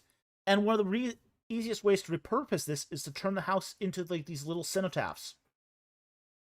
There's you got a bunch of abandoned houses. Okay. You bury your dead inside these houses, collapse the walls, and you've got an instant burial. Fantastic. It's a way of dealing with the problem. So it wasn't a sign of contempt. If anything, what they, if they had the local population to do so, what they would have probably done is repopulated the area. But that wasn't feasible with the population they had at Avaris. So they just turned it into a cemetery. Okay? So hope that helps, Blue Sheep. Thank you very much for the super chat. Very much appreciated. Jonathan Walker, there's black fungus at Chernobyl that is absorbing the radiation. Oh yeah. Yeah, there's yeah, I mean, you just see these incredible adaptations to the radiation. For a while, for example, they were seeing birth defects in wolves, the wolf population there. But then that, few generate one of the interesting things they discovered with, say, the wolf and the mice population is they got around the local radiations of irradiated animals bred faster. They bred faster. They didn't slow down their breeding. They increased it. And this is one of the most interesting adaptations we saw come out of Chernobyl, is the animals bred faster, and in breeding faster, worked the genetic damage out of their genomes. And it's an incredible adaptation. Absolutely mind-blowing that the animal's response to genetic damage through radiation was breeding. They bred more. They bred faster. And they managed to just work it out of their genetic complement. So, amazing. It's amazing how that happened.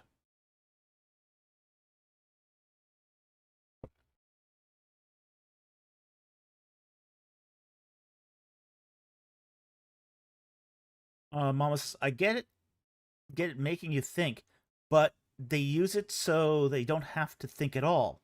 They have a supposed gotcha, and then they never have to consider that they're a slave to sin. Yeah, well, that's true.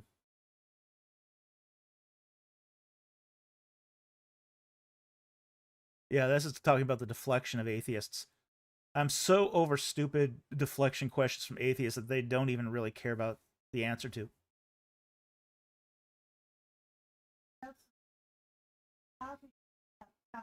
Yeah. Yeah. Well, I think that's one of the things if you have, you can have good conversations with atheists. And I've had those. I've had some questions. I've had some conversations with atheists that have been absolutely splendid. Absolutely splendid.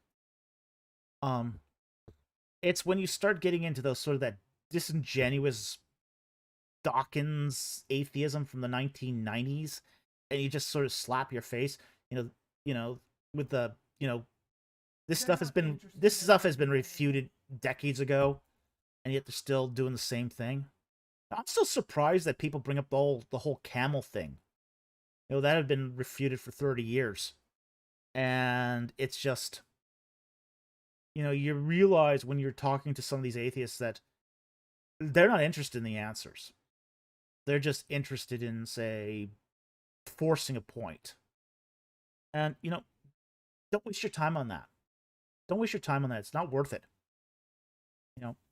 There's enough people out there that have never heard of this stuff that you don't have to waste your time on losers. Okay? So that's where I would go with that. It's just like, don't waste your time on people that it's not worth you not worth your time. So, mm-hmm. Yeah, absolutely. There's enough people that are genuinely interested in stuff that you don't have to waste your time. Okay, it's one of those things where I think you can just have you can keep, I'm all open to having good conversations with atheists that want to have a genuine discussion. Absolutely open to it. I actually love atheists. I grew up with them. They were my best friends. So and I understand atheism. I get it. Totally get it. You know, so it's one of those things where I just think that you would have to make sure that you're equally yoked in the conversation. Make sure that you're interested in listening and they're interested in listening. Every Yeah. Don't Yeah, as my producer said, don't cast your pearls before swine. That saying is there for a reason. Yeah. Count of Marcy, pearls before swine, exactly. Yeah. Yeah. Don't waste your time. Your time's too precious. And there's life's short. A lot of out there. Yeah. Yes. Yeah. And you start at least there's yeah, there's a lot of people who have never heard of Christianity, except in a casual way, or don't know anything about the Bible except from what they've heard. And it's those people you want to reach. And it's those people that you could have a good conversation with.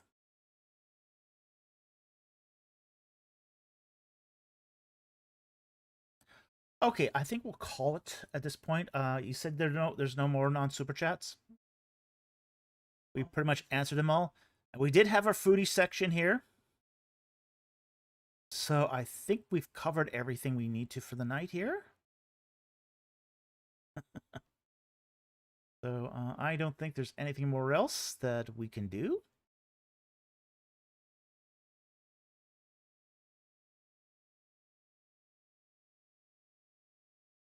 Where?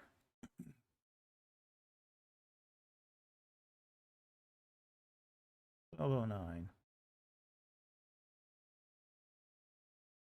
Okay, the dude says, I don't consider trying to trace back the origins of Yahweh worship a waste of time, though. It interests me to trace it back. Yeah, sure. Sure there is. But again, it's going to be limits. We're still limited to evidence. And just because we don't have just because we have an absence of evidence here doesn't mean it didn't happen. Okay, so if you can trace it back, more power to you. But right now, I think we're at that point where it's like we don't have enough evidence, and the evidence we have can be argued, one way or the other. So, I think what will happen. Here's what I think is going to be the direction ultimately of Yahweh worship. I think when we start doing a lot more of the archaeology of Midian, the archaeology of Edom. I think that's going to really sort of, when that gets sort of more full fleshed, we might get to see some movement here. The problem is language. Okay? In order to show the origins of Yahweh worship, you're going to need documents. You're going to need stela. You're going to need ostraca, maybe seal inscriptions. We don't have that right now for the 13th century in Edom and Midian. Because you don't see a lot of writing extant at that time period. Okay? So, you're just not going to get early inscriptions on Yahweh worship unless we happen to stumble across some Paleo-Semitic inscriptions in those regions. And right now, the earliest inscriptions we have from Midian date to the 10th century BC. Edom, the earliest, I believe, is around the 7th or 8th century BC. So what we're missing is that late Bronze era of inscriptions. So if we find some inscriptions from the late Bronze era, we might find something. But we haven't gotten those yet. So until we do, I think we're kind of out of luck on that. Jonathan Walker says the Bible is the main source. The other sources is the Mesher Stela and 2 pottery shards. Yeah, that's about it. And the Dead Sea Scrolls. The Dead Sea Scrolls are very late. The Dead Sea Scrolls are no earlier than the 3rd century BC. Most of them are 1st and 2nd century. There's been some research that's kind of pushed them back to the 3rd. But there was that paper on radiocarbon and the Dead Sea Scrolls that sort of pushed it back. But we're waiting to see where the dust settles on that peer review of that article. So, I mean, what I mean by peer review is not that the article was approved by peer review, but how are the peers going to respond to that article? What's going to be the response to that article? Because that article suggests that some of those Dead Sea Scrolls are a lot older than it was originally thought. Instead of being 1st century to early 2nd century, it's pushing it back to 3rd. So we'll see what that article, and I've read that article already, but again, it's what's interesting about that article, what I found interesting about that article is it suggests a really early version of Daniel. That was really interesting. The idea that the Dead Sea Scroll text of Daniel could be 3rd century.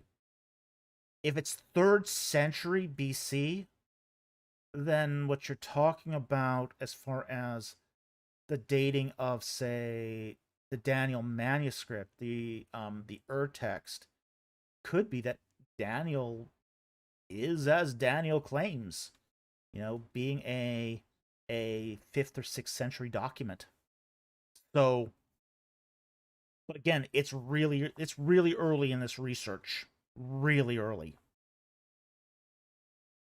Mama says that is very interesting. Yeah, it is very interesting. Yeah, as I said, the ramifications for the Book of Daniel on that research was that the Dead Sea Scroll copy is older than what scholars say it was written at. Yeah, probably. But again, yeah, we might do a Man and Machine Alert video on this, but again, it's really early, and I don't want to do something for research this new. I want to see where it goes, and then we might do a Man and Machine Alert when we get something solid. Okay, so this is a good point to leave off here. We want to thank everyone who joined us tonight. We really want to thank those who gave us super chats tonight, and more importantly, those who gave us donations on PayPal. You were really generous tonight. You know who you were. Thank you so much for that really generous support. We're so grateful for that. Thank you so very much. We really appreciate that. We also want to thank our Patreon and our YouTube membership supporters, because you keep our equipment in tip-top condition. So thank you so very much. And also thank you to our regular subscribers who hit that subscribe button, who watch our videos, hit that like button, and most importantly, share those URLs with other social media platforms. I'm not kidding when I say you guys get the message out, because right now the YouTube algorithm isn't. So with that said, thank you very much for joining us tonight. You have a blessed weekend, and we will see you next time on Ancient Egypt and the Bible. Good night, everyone.